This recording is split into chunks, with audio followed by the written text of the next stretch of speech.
bahwa enumerator untuk mendapatkan data-data terkait dengan PISPK ini biasanya juga ada yang di pihak ketiga kan ya.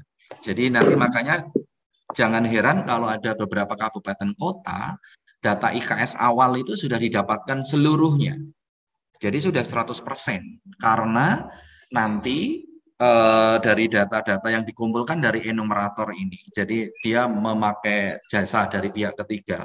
Jadi nanti ada mahasiswa-mahasiswa yang sudah lulus tentunya ya, yang masih tenaga kesehatan yang sudah lulus, kemudian direkrut, kemudian dilatih, kemudian setelah dilatih, kemudian nanti dia sebagai enumerator ngumpulin data, melakukan kunjungan awal untuk mendata kan gitu. Setelah itu nanti dimasukkan di dalam profil kesehatan keluarga. Sehingga nanti beberapa puskesmas tuh keren, sudah punya profil kesehatan keluarga tingkat keluarganya sendiri, RT, RW, ke desa sampai tingkat puskesmas kan gitu ya. Kemudian mari kita lihat yang berikutnya, Bapak Ibu. Arah kebijakan pemerintah itu sebenarnya di puskesmas ini diminta dari 4 ini ya. Jadi nanti ini nyambung antara apa yang ada di IKS, apa yang ada di SPM, dan apa yang di PPN, di Program Prioritas Nasional yang disampaikan tadi oleh Dr. Hermansyah tadi. Jadi sebenarnya arah kebijakan dari pemerintah di tahun 2020 sampai 2024 ini kan menekankan untuk peningkatan kesehatan ibu, anak, dan kesehatan reproduksi. Jadi KESGA harus dikuatkan di sini. Kemudian nanti percepatan untuk perbaikan gizi masyarakat. Maka dari itu nanti stunting, ya kan? Kemudian nanti peningkatan pengendalian penyakit itu PTM. Kemudian nanti pembudayaan perilaku hidup sehat melalui Germas. Ini teman-teman Promkes. Berarti kan Giskia, kemudian Promkes, kemudian juga P2P itu kan nanti bersinergi. Dan itu tidak bisa maksimal ya manakala nanti tidak dibarengi dengan kegiatan-kegiatan yang ada di dalam gedung.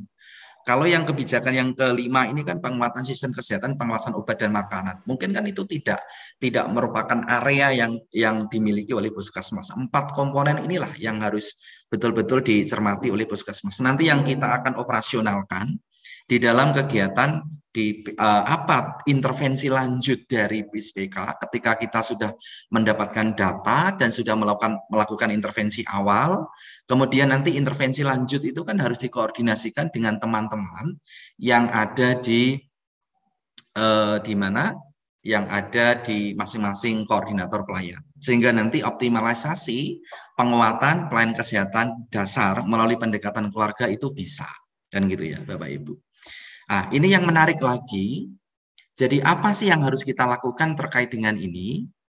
Di program Indonesia Sehat itu kan sebenarnya adalah untuk meningkatkan pengetahuan, kesadaran, kemauan, dan kemampuan hidup sehat bagi setiap orang. Maka dari itu, pemberdayaan itu penting sekali. Jadi kemarin sudah kita bicarakan di bab 2, di UKM, itu tentunya pemberdayaan itu harus ada. Karena supaya nanti masyarakat itu bisa meningkatkan pengetahuannya, kesadaran, kemauan maupun kemampuannya. Dan juga nanti terpenuhi kebutuhan dasar masyarakat di bidang kesehatan. Sehingga oleh karena itu nanti tentunya teman-teman bisa memastikan bagaimana 12 indikator yang ada di IKS itu bisa diukur. Oleh karena itu nanti tolong dicermati kalau misalkan nanti ada sesi wawancara ketika penilaian. Bapak Ibu juga harus memahami paradigma sehat ya. Dan juga penguatan Yankes.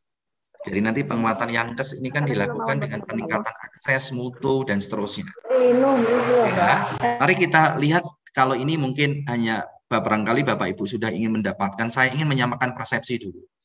Nah, paradigma sehat itu kan ada 4 hal yang harus Bapak Ibu lakukan. Diutamakan promotif preventifnya, dan kegiatan ini nanti tertuang di dalam RUK yang jenengan usulkan, dan nanti tertuang di dalam RPK yang kegiatan yang akan dilaksanakan di tahun berjalan atau bulan berjalan.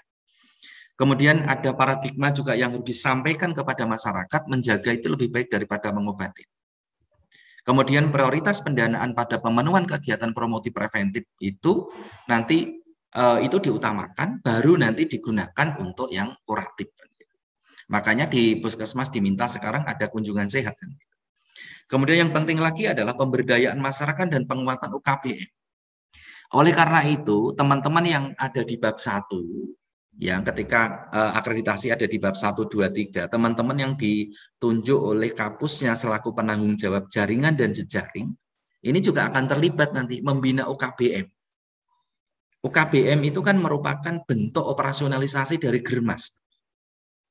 Jadi nanti Anda akan, Bapak Ibu nanti di Puskesmas akan diminta dengan adanya data IKS-nya seperti itu, nanti UKBM yang perlu dibentuk apa? Kan gitu. Kalau angka hipertensinya cukup tinggi, kan gitu ya, kan perlu posbindu misalkan. Kalau angka ODGJ-nya kok tinggi, apalagi yang diterlantarkan ada, kan butuh nanti posyandu jiwa. Kan gitu.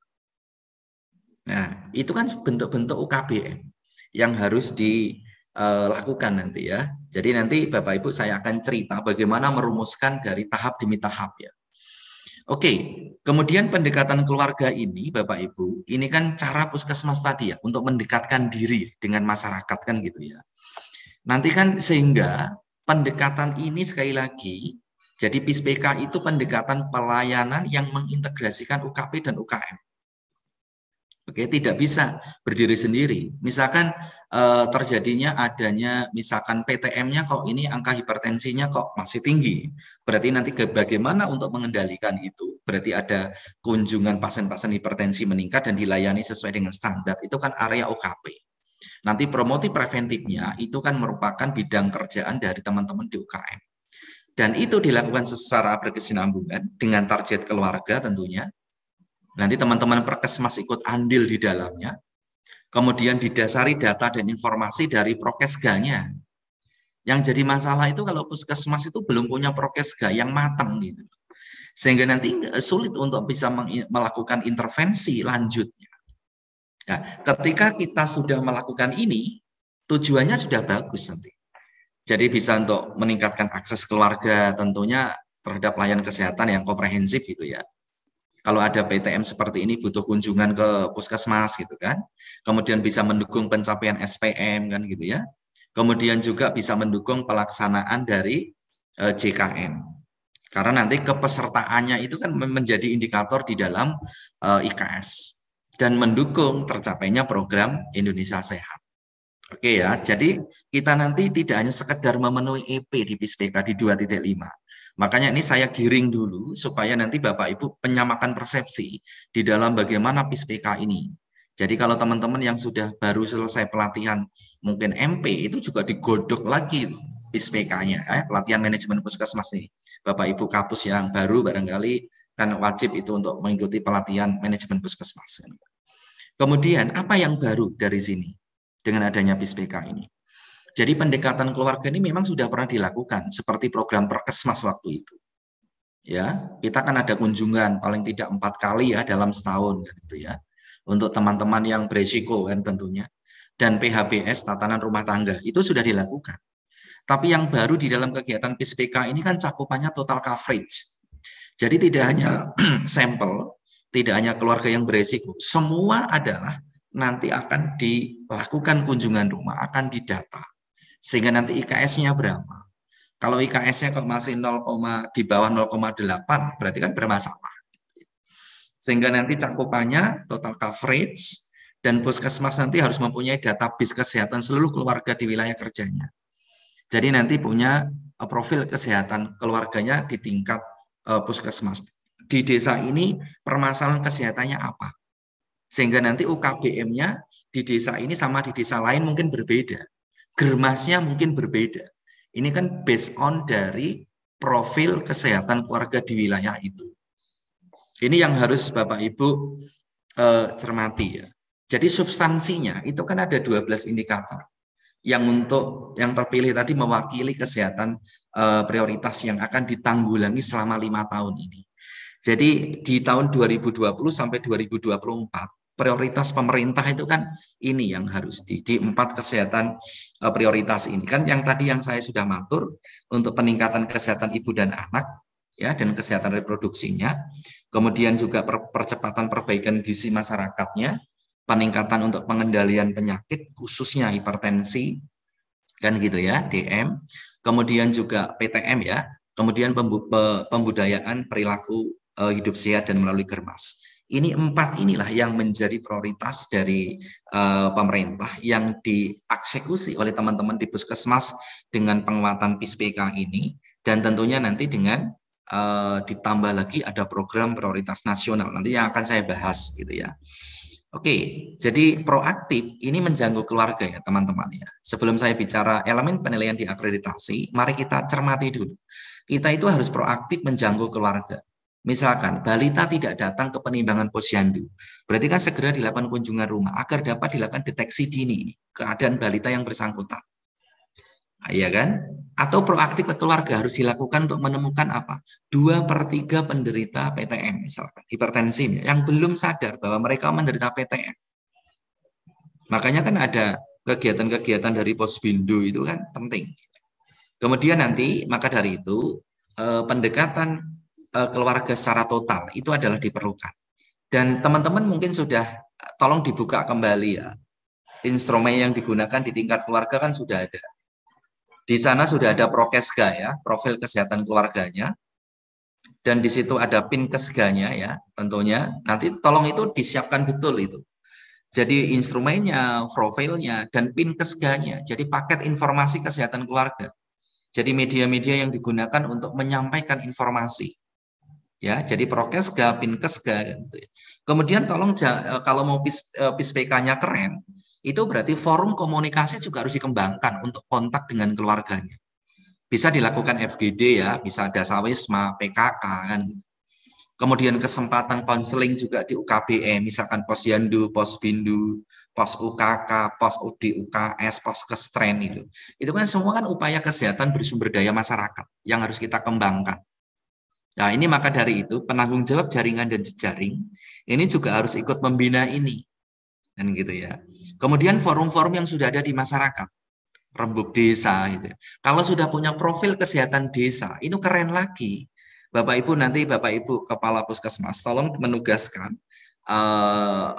perawat desa atau bidan desanya ketika ada rembuk desa atau saat MM ditampilkan itu profil kesehatan di desa itu. Seperti apa dari 12 indikator PISPK-nya dia. Supaya nanti ADD-nya itu sebagian juga bisa digunakan untuk membiayai kegiatan-kegiatan dalam rangka untuk melakukan intervensi lanjutnya dari profil itu, sehingga nanti Anda bisa membandingkan IKS awal seperti apa, ketika nanti sudah ada intervensi, nanti IKS selanjutannya seperti apa. Itu kan juga diminta di akreditasi. Kemudian juga keterlibatan tenaga kesehatan masyarakat ini, terlibatan tenaga masyarakat itu sebagai mitra kita. Ada kader kesehatan, ada PKK, ada Karang Taruna, ada FKD, gitu kan. Kalau kemarin saya di Semarang itu ada FKK, Forum Kesehatan Kota, itu sudah luar biasa ini. Jadi dia Forum Kesehatan Kota ini karena didanai dari wali kotanya, SMD, MMD itu sudah rutin dilakukan, pemberdayaan di bidang kesehatan sudah dilakukan. Jadi nanti betul-betul jadi mitranya dari teman-teman yang ada di puskesmas. Oke, kemudian Bapak Ibu, yang berikutnya adalah dari IKS tadi sebenarnya itu kan ada 12 ya, ada 12 indikator kan. Nanti dibagi dengan 5 sebenarnya, tapi ada 3 kelompok besar ya. Jadi dari situ ada program Giskia. Jadi ada gizi kesehatan ibu dan anak. Ingat Bapak Ibu ya, dicek ya. Keluarga mengikuti KB. Ini kan berarti keluarga mengikuti KB. Wah, ini kan miliknya. Data ini didapatkan dari teman-teman dari tim Kesga, tetapi nanti kan akan dilakukan tindak lanjutnya, karena intervensi lanjutnya kan berarti dengan lintas program. Kan gitu ya Bapak Ibu ya. Jadi jangan hanya tim tim pembina wilayahnya nanti itu hanya sekedar dapat data, tapi yang menindaklanjutin itu adalah nanti teman-teman di koordinator pelayanan atau di programnya. Ibu bersalin di Vaskes, itu kan indikator juga. Bayi mendapatkan imunisasi dasar lengkap. Bayi diberi ASI eksklusif miliknya gizi. Pertumbuhan balita juga miliknya gizi kan gitu ya. Kemudian P2M ya, yang menular maupun tidak. Penderita TB, penderita hipertensi, gangguan jiwa berat tidak ditelantarkan. Kemudian perilaku dan kesehatan lingkungan, tidak ada anggota yang merokok. keluarga mempunyai akses terhadap air bersihnya seperti apa, keluarga mempunyai akses untuk menggunakan jamban sehat, dan sekeluarga menjadi anggota JKN atau BPJS. Kalau Anda lihat dari sini, bagaimana gambaran dari masing-masing desa itu. Jadi kalau gitu, perawat desa atau bidan desa atau pembina wilayah itu harus punya profil ini, kesehatan di desa itu. Dan Pak Kepala atau Ibu Kepala Puskesmas harus memiliki profil seperti ini di tingkat puskesmasnya. Kan gitu ya. Jadi ini kan total coverage tadi. Berarti kan semuanya harus bisa didata dan kita bisa mendapatkan data yang keren. Oke, kemudian coba kita lihat lebih detail untuk 12 ini. Jadi kan kalau kaitkan ya, kalau dikaitkan dengan SPM, jadi masih ingat ya Bapak Ibu, teman-teman yang di UKM itu, kemarin kan ketika kita menyusun RUK, ketika kita menetapkan RPK, tentunya kan Bapak Ibu itu kan harus mendasarkan 4 komponen kemarin, kan gitu ya. Komponen yang pertama itu kan dari hasil IKH, identifikasi kebutuhan dan harapan masyarakat. Komponen yang kedua itu kan dari hasil PKP, penilaian kinerja puskesmas yang diintegrasikan dengan PISPK dari 12 indikator itu. Berarti ketika Bapak Ibu itu akan menyusun RUK tahun 2023, berarti kan harus punya data, IKSK saya seperti apa. Dan saya juga harus mendapatkan data juga, komponen yang keempat yang harus digunakan kan dari data SPM. SPM-nya seperti apa? Nah, indikator-indikator ini kalau dikumpulkan, itu kan ada 17 itu. Ya kan? Jadi ini dari SPM, setiap ibu hamil mendapatkan pelayanan antenatal sesuai standar, setiap orang berisiko terinfeksi HIV mendapatkan pemeriksaan HIV sesuai standar, dan setiap penderita DM mendapatkan pelayanan kesehatan sesuai standar. Ini kan SPM bunyinya seperti ini, yang tidak ada di PISPK. Nah, kemudian yang 4 sampai 12 ini kan sudah gabung itu, ya, di SPM maupun di PISPK. Setiap ibu bersalin mendapatkan pelayanan persalinan sesuai standar. Setiap bayi baru lahir mendapatkan pelayanan kesehatan sesuai standar. Ini ibu bersalin, bayi baru lahir, kemudian setiap balita mendapatkan pelayanan kesehatan, setiap anak usia pendidikan dasar mendapatkan screening, kemudian setiap warga negara usia 15 sampai 59 mendapatkan screening kesehatan, kemudian setiap warga negara usia 60 tahun ke atas mendapatkan screening kesehatan pula. Nah, ini kan merupakan kerjaan atau kerja kegiatan dari teman-teman yang di Kesga. Kan gitu ya. Ini kan siklus kehidupan. Sejak ibu bersalin sampai lansia. Nah, ini kan harus disambungkan kan gitu ya. Nyambung dengan nanti teman-teman yang nggarap dokumen yang ada di UKM 2.6. Kan gitu ya. Nah, kemudian setiap penderita hipertensi mendapatkan pelayanan kesehatan sesuai standar. Setiap orang dengan gangguan atau jiwa atau ODGJ mendapatkan pelayanan kesehatan sesuai standar. Setiap orang dengan TB mendapatkan pelayanan TB sesuai standar. Ini kan teman-teman P2. Ya kan? P2 TB, P2 jiwa, sama PTM. Kan gitu ya. Nah, kemudian keluarga mengikuti KB. Ini kan yang ada di PISPK. Tidak ada keluarga yang merokok. Keluarga mempunyai akses terhadap air bersih, ya kan? Ini kan IKS 11-12 ya. Keluarga mempunyai akses menggunakan jamban sehat. Kemudian sekeluarga menjadi anggota JKN. Nah, dari 17 ini berarti kan ada indikatornya yang harus dipastikan. Ada target yang dicapai oleh puskesmas. Inilah menjadi dasar. Target-target ini menjadi dasar Bapak Ibu nanti untuk menyusun RUK. Saya punya target sekian. Kegiatan-kegiatan apa nanti yang harus saya buat ya? Kalau untuk 23 yang saya usulkan untuk 23. Kalau untuk yang 22 kegiatan apa yang harus saya lakukan untuk nanti saat nyusun RPK kalau memang itu sudah mau dilaksanakan kan gitu. Oke ya. Kemudian berikutnya adalah ketika kita ada instrumen. Kalau instrumennya mungkin saya nggak akan bicara panjang lebar karena Bapak Ibu kan sudah menggunakan instrumen itu kan gitu ya. Dan ini saya yakin mungkin beberapa puskesmas itu sudah melakukan kunjungan, hanya kadang-kadang itu belum melakukan entry. Nah, ini yang jadi masalah pula. Jadi akhirnya kita tidak dapat data untuk prokesganya. Karena sudah ada data tapi lupa ngentri, apalagi sekarang ketumpuk lagi dengan kita harus ngentri vaksin kan gitu kan. Nah, kan gitu itu mungkin yang jadi masalah. Mungkin permasalahan-permasalahan di era pandemi sekarang ini ya. Paket informasinya, PIN kesganya.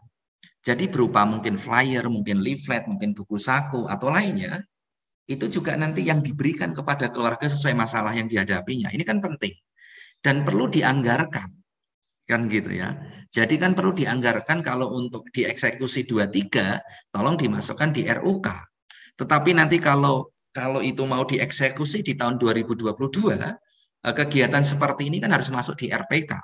Dua-dua kan gitu ya Bapak Ibu. Oke, oleh karena itu dan tadi saya sudah menyampaikan ke Bapak Ibu, tolong juga forum komunikasi itu juga digunakan untuk kontak ya dengan keluarga. Bisa forum tadi ya, keluarga dengan kunjungan rumah ke keluarga, ini terintegrasi dengan perkesmasnya, DKT atau diskusi kelompok terarah atau bahasa kerennya FGD ya, fokus group discussion melalui dasawisma mungkin dari PKK kan gitu ya. Maaf saya cas dulu.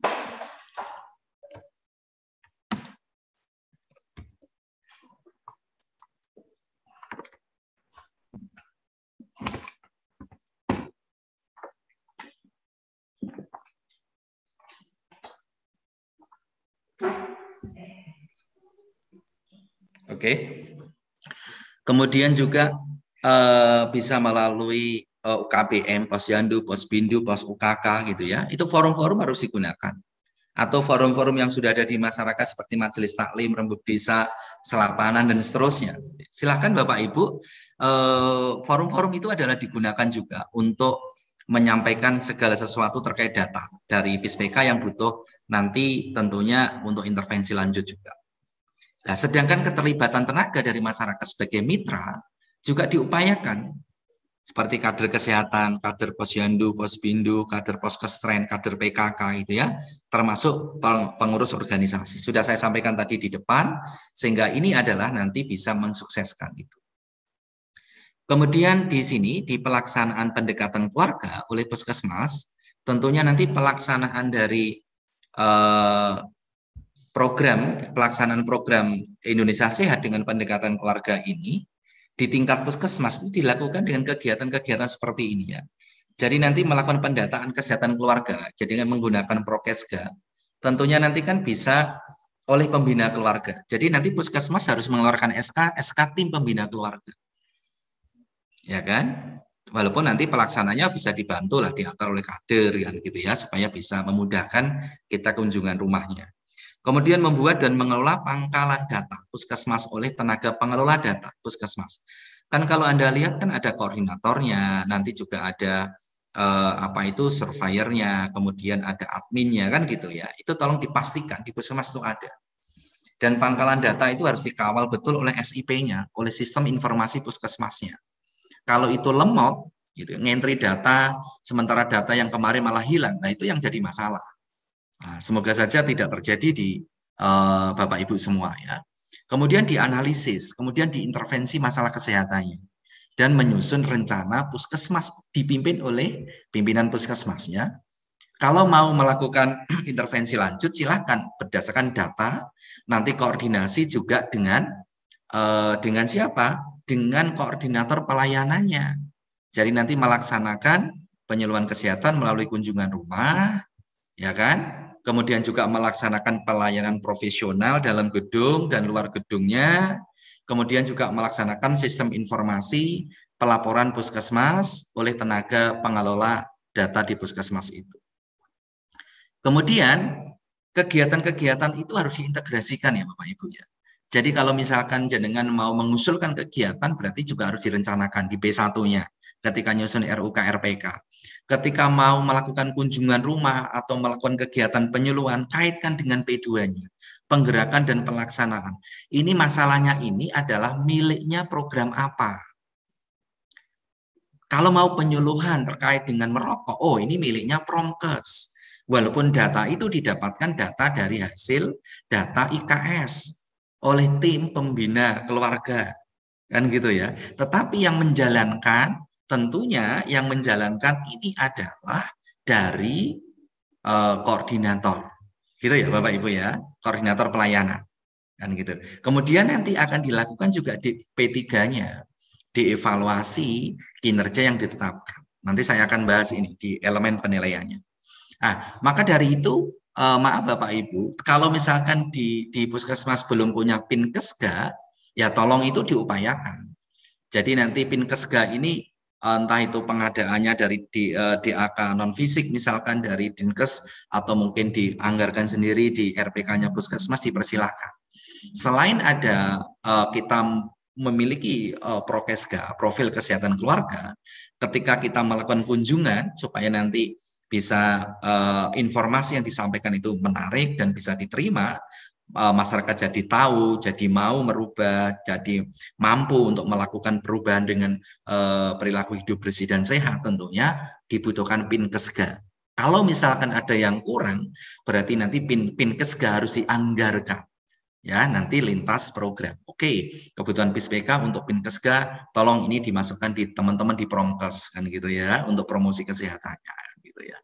Oke, walaupun itu mencakup dari 12 indikator PISPK. Walaupun nanti Promkes juga nanya, kalau terkait dengan 11-12, terkait dengan jamban dan air bersih, koordinasi dengan teman-teman yang di Kesling, kan gitu ya. Oke, ini adalah penting untuk dilakukan. Jadi teman-teman, jadi Puskesmas idealnya itu punya data seperti ini. Ya, ada IKS keluarganya seperti apa, nanti bagaimana IKS RT, sehingga nanti pengurus RT gitu kan, dasawismanya itu bisa terlibat itu. Nanti IKS RW-nya, IKS desa atau kelurahan itu penting sekali. Karena ada ADD di sana, supaya nanti ketika punya data IKS, sehingga nanti di desa itu, perangkat desanya bisa mengusulkan kegiatan-kegiatan untuk bisa memperbaiki ini. Ya kan, indeks untuk keluarga sehatnya. Supaya di desa profilnya itu jadi bagus. Kemudian IKS puskesmasnya nanti seperti apa, kemudian nanti IKS kecamatannya seperti apa. Kalau itu memang pendekatan keluarga dengan konsep wilayah ini dilaksanakan dengan baik, saya yakin itu jadi luar biasa. Ya, monggo nanti koordinator Kesga di Dinkes Kesehatan barangkali juga nanti bisa memberikan penguatan-penguatan untuk puskesmas sehingga nanti profil kesehatan keluarga bisa didapatkan, kemudian bisa ditindaklanjuti untuk bisa meningkatkan IKS, kemudian nanti kerjasama dengan lintas program maupun dengan lintas sektor, kan gitu ya. Jadi prosesnya pasti ada pendataan, dilakukan analisa, kemudian dilakukan intervensi awal maupun intervensi lanjutan terkait dengan masalah kesehatan yang didapatkan, kemudian nanti dipantau dan dievaluasi, kan gitu ya. Oke, Bapak Ibu, saatnya untuk diterapkan memang, ya, kapan itu saatnya perlu diterapkan ini? Jadi Bapak Ibu, ini perlu diterapkan ya, adalah penting sekali pendekatan keluarga ini sangat tepat ya untuk dilaksanakan sekarang. Karena apa? Dukungan SPM baru. Ya, dengan PMK 43 2016 dan juga sudah diperbarui sekarang nomor 4 2019. Teknologi komputer yang sangat memudahkan juga untuk membuat pendataan dan analisanya. Dana operasional semoga saja cukup ini, tergantung supaya tidak ada refocusing, nggak tahu ini dari masing-masing kabupaten kota, tersedia di AK fisiknya, non fisiknya, kapitasi, APBD, kemudian juga ADD. Kalau saya di beberapa kabupaten kota, ada juga yang dari dana SOP pemudanya, ada dari ya, cukai rokok, ini gitu ya, itu juga bisa digunakan untuk mendanai intervensi lanjutan dari hasil dari IKS awal. Tentunya dibutuhkan juga komitmen yang tinggi. Nah, sekarang Bapak Ibu, mari kita lihat di sini. Bagaimana manajemen data dan informasi di PISPK itu supaya bisa jalan. 2.5 itu nggak akan jalan manakala nggak disupport oleh semua. Baik itu dari teknologi maupun sumber daya lain, misalkan sumber daya manusianya. Jadi kalau menggunakan instrumen saya pikir nggak ada masalah ya teman-teman ya. Bisa menggunakan online dengan aplikasi Keluarga Sehat. Di situ ada www.keluargasehat.kemkes.go.id dengan instrumen atau hard copy-nya kan gitu ya. Etika pendataan saya yakin Bapak Ibu sudah melakukan, menghormati norma sosial setempat, menerangkan dengan jelas. Karena nanti ada proses simulasi. Kan gitu ya. Gimana Anda kemarin melakukan apa itu pendataan PISPK? Coba jelaskan ke kami, kan gitu ya kan. Jangan kan menerangkan jelas tujuan wawancara, ngukurnya, menciptakan suasana yang baik, memperhatikan dan bersikap netral terhadap respon anggota keluarga mungkin yang menolak kehadiran kita, dan seterusnya. Kemudian tidak memberi kesan memaksa tentunya, yang tidak emosi ya. Kemudian juga nanti tidak mengarahkan jawaban. Gitu. Saya yakin ini sudah dilakukan Bapak Ibu ketika pendataan dulu kan gitu ya. Oke, hal yang perlu di kunjungan nanti tolong itu dicermati di panduan PISPK. Pilih waktu yang tepat, mungkin sore. Kalau sore juga akan susah ya. Padahal pagi kerja, siang kerja, sore ada gantian tenaga dari puskesmas yang nggak bisa kalau sore karena jam kerjanya pagi kan gitu ya. Kemudian mengupayakan mengetahui kapan responden ada di tempat, hindari pengaruh orang ketiga pada saat wawancara. Nanti juga bila ada orang ketiga tidak dapat dihindari misalkan, sampaikan pada orang ketiga tersebut untuk tidak mempengaruhi jawaban. Kan gitu ya. Ini pendataan Bapak Ibu, saya yakin Bapak Ibu sudah punya data gitu ya. Di pengenalan tempat, keterangan keluarga, saya yakin di PISPK sudah dilakukan. Bapak Ibu kan sudah punya data seperti ini sebenarnya. Harusnya sudah di profil kesehatan keluarganya. Jadi nanti tolong itu dipastikan. Jadi kalau akreditasi, kalau kemarin kegiatannya itu sudah dilakukan, saya yakin Bapak Ibu itu tentunya juga sudah melakukan dengan baik, tinggal ngumpulin data aja prokesga seperti ini kan gitu. Ya, kemudian juga sudah dilakukan. Ini kan bentuk-bentuk pertanyaan yang sudah ada kemarin. Saya lewatin saja. Kemudian ini batasan Bapak Ibu ya. Jadi tolong dicek dari masing-masing IKS. IKS kan dibagi 3 tingkatan ya. Bapak Ibu mungkin yang tidak terjun langsung tolong itu dicermati karena nanti butuh itu masuk keluarga yang tidak sehat atau keluarga prasehat atau keluarga sehat. Tentunya nanti Kapus juga bertanggung jawab. Profil kesehatan di wilayah puskesmas X misalkan itu sebenarnya masuk mayoritas itu keluarganya prasehat atau keluarga sehat ataukah keluarga tidak sehat kan gitu. Untuk tingkat kecamatan, untuk tingkat puskesmas, untuk tingkat bisa jadi kan kecamatan itu kan bisa ada 2 puskesmas misalkan atau bahkan ada yang 3 puskesmas gitu ya. Nanti kan dari puskesmas sendiri, kemudian dari desa. Desa itu penting untuk bisa mendapatkan ini loh IKS-nya di tingkat desa supaya nanti ADD juga bisa mensupportnya. Ya, jadi kalau lebih dari 0,8 itu kan baru keluarga yang sehat. Kalau keluarga prasehatnya kan 0,5 sampai 0,8. Lah kalau kurang dari 0,5 ini keluarga tidak sehat. Ya kan? Jadi nanti Bapak Ibu kan harus memastikan ini dan nanti perlu dipastikan. Kemudian nanti menentukan IKS secara manual. Ya kan? Menentukan IKS secara manual juga bisa. Ya kan, Bapak Ibu saya yakin sudah menghitungnya lah ya. Ini saya lewatin saja Bapak Ibu, aplikasinya juga sudah dilakukan. Saya nanti langsung baca ini platformnya. Kalau mau platformnya, saya pikir Bapak Ibu sudah melakukan. Ini kan terkait PISPK kan sudah hafal semua. Ini kan kemarin saya diminta untuk ngisi. Nah, sekarang Bapak Ibu. Ini yang penting Bapak Ibu.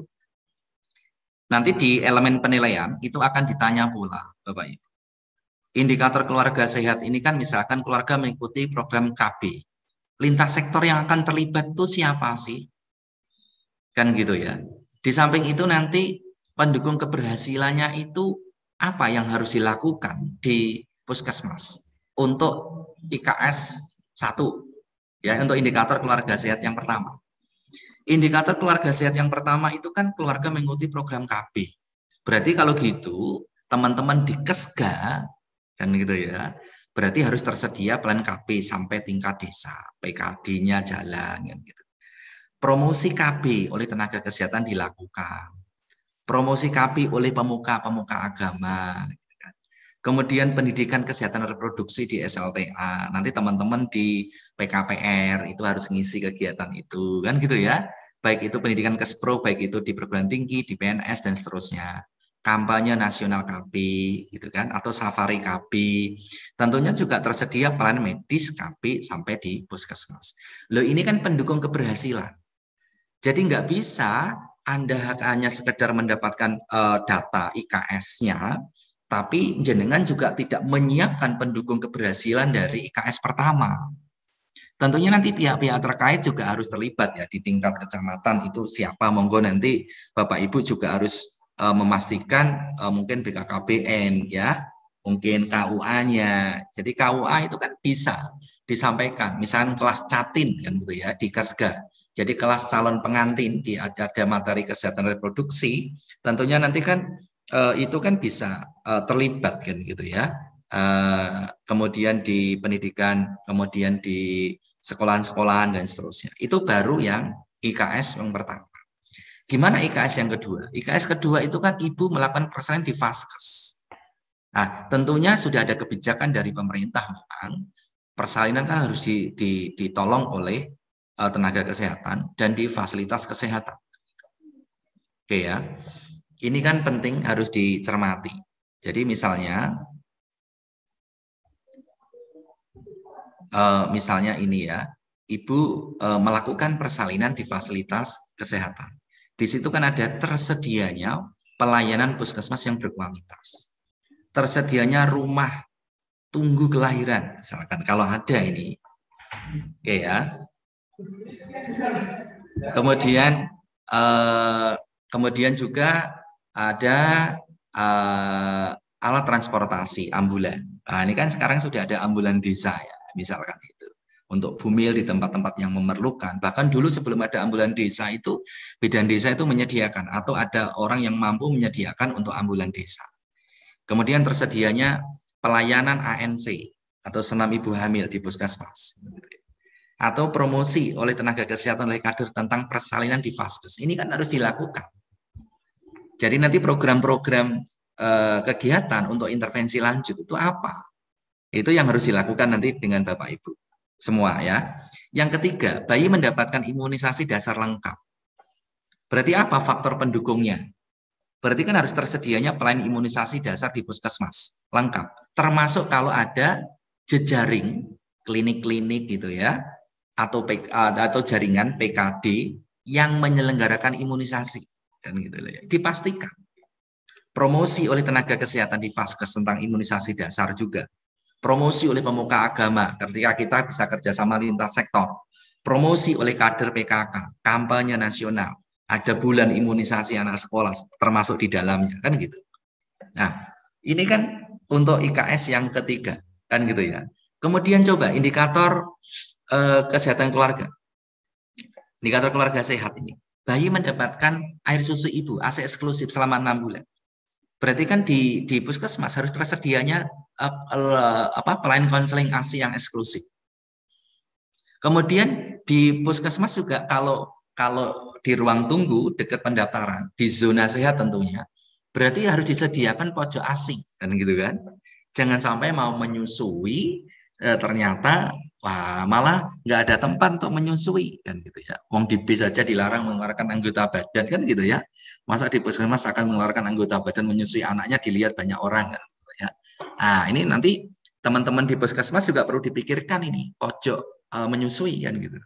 Jadi nanti ibu-ibu ada fasilitas di situ untuk menyusuinya. Dan juga nanti ada konseling ASI eksklusif. Gitu ya. Bahkan nanti di puskesmas itu ada yang ASI eksklusif dikasih sertifikat sebagai penghargaannya. Kan, gitu ya. Oke, nanti dimonitoring oleh bidan desa misalkan. Gitu ya. Kemudian tersedianya ruang menyusui tadi, ya, yang memerah gitu ya, untuk menyimpan ASI di tempat-tempat umum gitu kan, itu harus disediakan. Dan nanti dari Bapak Ibu yang concern di sini, berarti juga nanti memfasilitasi, mengadvokasi kantor-kantor supaya nanti ada tempat untuk memerah, menyimpan ASI, kan gitu ya, di tempat-tempat perkantoran maupun di perusahaan. Berarti nanti tolong teman-teman itu yang koordinator tidak harus ke SGA. Misalkan jenengan pembinaan UKK oleh teman-teman dari koordinator UKK atau kesling ya, misalkan datang perusahaan, tolong dititipin, tolong ini perlu adanya ruang untuk memerah maupun menyimpan ASI supaya bisa terpenuhinya ASI eksklusif untuk bayinya. Jadi nanti tidak bisa untuk pemenuhan indikator ini hanya bisa dilakukan oleh pihak apa itu Kesga sendiri atau malah PISPK koordinator dari tim pembina keluarga juga tidak. Jadi nanti promosi juga oleh kader PKK tentang akses eksklusif, kampanye nasional juga kan gitu ya. Jadi ini penting sekali Bapak Ibu untuk bisa melakukan ini. Kemudian balita yang mendapatkan pemantauan pertumbuhan. Ini juga penting harus dilakukan ya Bapak Ibu ya. Jadi posyandu itu berfungsi, apalagi sekarang posyandu itu kan jadi juga indikatornya utama untuk gizi juga kan, untuk posyandu yang persentase posyandu aktif kan gitu ya. Jadi posyandu itu yang berfungsi dengan baik minimal 1 bulan sekali, dilakukan supervisi, bimbingan reguler dari puskesmas ke posyandu, kan gitu. Ada teman-teman kan yang datang gitu, kan harus menempati salah satu meja dari 5 meja posyandu itu, dan sekarang UKBM itu masuk pembinaan dari jejaring. Jadi nanti teman-teman sekali lagi yang ditunjuk dikasih amanah selaku penanggung jawab jaringan dan jejaring, kan berarti UKBM salah satunya posyandu itu perlu dibina kan gitu ya oleh penanggung jawab jaringan jejaring tadi ya. Jaringan itu kan yang miliknya puskesmas seperti Pustu, Pusling gitu ya, PKD gitu kan. Kalau jejaring itu kan klinik, dokter praktek mandiri, termasuk di dalamnya adalah UKBM, misalkan posyandu, posbindu gitu kan. Kemudian juga pemantauan pertumbuhan murid playgroup pendidikan dasar ya. SDI DTK kan gitu ya, sering juga Bapak Ibu melakukan SDI DTK kan gitu ya. Kemudian promosi oleh kader PKK, kemudian promosi oleh nakes kan gitu. Ini balita yang mendapatkan pemantauan untuk pertumbuhan. Ini kan penting sekali. Nanti lintas sektor siapa yang terlibat di situ. Kemudian yang keenam, penderita tuberkulosis paru mendapat pengobatan sesuai dengan standar. Berarti di situ di puskesmas berarti data IKS ini juga harus ditopang dengan tersedianya pelayanan TB paru. Berarti apa di situ? Di situ berarti harus ada tim TB dot, ada ruang untuk TB dot-nya kan gitu. Dan juga tentunya ada nanti bagaimana rujukannya tersedia. Kemudian tersedianya untuk pengawas menelan obat ya, PMO-nya. Ya. Jadi di rumah maupun di tempat kerja. Ini penting sekali. Ya, itu untuk bisa mencapai ini promosi oleh nakes di Vaskes tentang pengobatan TB paru supaya nanti tidak berhenti di tengah jalan. Kemudian nanti promosi oleh kader PKK dan juga promosi di tempat-tempat umum terkait dengan pengobatan TB. Siapa tahu nanti kerjasama dengan Promkes misalkan dalam rangka melakukan apa? Melakukan penyuluhan tentang pencegahan TB misalkan ya, atau penanganan TB yang efektif saat hari TB nasional misalkan, itu kan bisa dilakukan gitu ya Bapak Ibu ya. Kemudian yang berikutnya adalah kita lihat yang ketujuh, penderita hipertensi melakukan pengobatan secara teratur. Berarti kalau gitu ada akses pelayanan terpadu, ada pemeriksaannya, tekanan darah secara kontinu, dan tersedia obat-obat. Nanti di UKBM ada posbindu, ya kan? Ada sistem pengawasan keteraturan menelan obatnya dari kader, gitu ya. Ada tersedianya pelayanan konseling untuk berhenti merokok di puskesmas kalau memungkinkan. Karena salah satu penyebab kan bisa karena perokok juga kan harus dikurangi. Makanya untuk bisa mengeksekusi dan bisa mencapai indikator yang bagus terkait dengan penderita hipertensi, ini kan perlu dilakukan ini juga. Kemudian peningkatan kegiatan senam, aktivitas fisik, pembatasan kandungan garam di makanannya, promosi nakes tentang pengobatan hipertensi, kan gitu ya. Dan tentunya juga memberikan konseling, pelayanan yang excellent, yang prima pada pasien-pasien ketika datang ke situ, termasuk teman-teman dari tim Posbindu ketika melakukan penjaringan awal untuk kasus-kasus hipertensi, kan gitu ya. Kemudian yang kedelapan adalah penderita gangguan jiwa. Akses pelayanan terpadu di PTM itu juga terpadu penyakit tidak menular di FKTP itu juga penting. Apalagi di beberapa puskesmas sekarang sudah ada obat-obat bagus ya. Kalau dulu yang ada kan paling-paling hanya diazepam itu untuk anti sedasi ya, untuk anti kecemasannya. Kalau cemas sih, tapi kalau sudah ODGJ misalkan F20 schizophrenia, berarti kan obat-obatnya kan baik itu tipikal atau atipikal. Bahkan saya lihat di beberapa puskesmas itu sudah ada obat generasi baru ya, atipikal, misalkan Risperdal atau Risperidon, ya. Tidak lagi seperti CPZ ya, klorpromazin, atau memang sudah ada masih ada Haldol atau haloperidol. Oke, ini banyak sekali saya menjumpai kasus-kasus yang mengalami halusinasi, mengalami waham, mengalami resiko perilaku kekerasan, yang amok kan gitu ya, atau yang murung gitu kan. Ini perlu dikasih akses untuk mendapatkan pelayanan yang baik. Oke, ini data PISPK luar biasa. 9 anggota keluarga yang tidak ada yang merokok. Sehingga nanti tersedia pelayanan konseling merokok, konseling berhenti merokok untuk di di vaskes itu. Ya, karena sudah ada indikator ini. Kalau ada indikator nggak ada eksekusi, ya masalah. Ada pembatasan iklan rokok dalam berbagai bentuk. Nah, ini yang masalah ya. Saya menjumpai juga malah ada bea cukai rokok memang digelontorkan untuk vaskes kan gitu ya, untuk upaya-upaya promotif maupun preventifnya kan gitu ya. Padahal dari pengusaha rokok kan gitu ya. Kemudian pemberlakuan area dilarang merokok. Ini juga kerjasama nanti dengan teman-teman yang dari K3 kan gitu ya. K3 ikut terlibat ini supaya anggota keluarga tidak ada yang merokok. Merokoknya kan di mana-mana. Jadi nanti calon-calon di perusahaan, di mana di perkantoran juga jangan ada area dilarang merokok.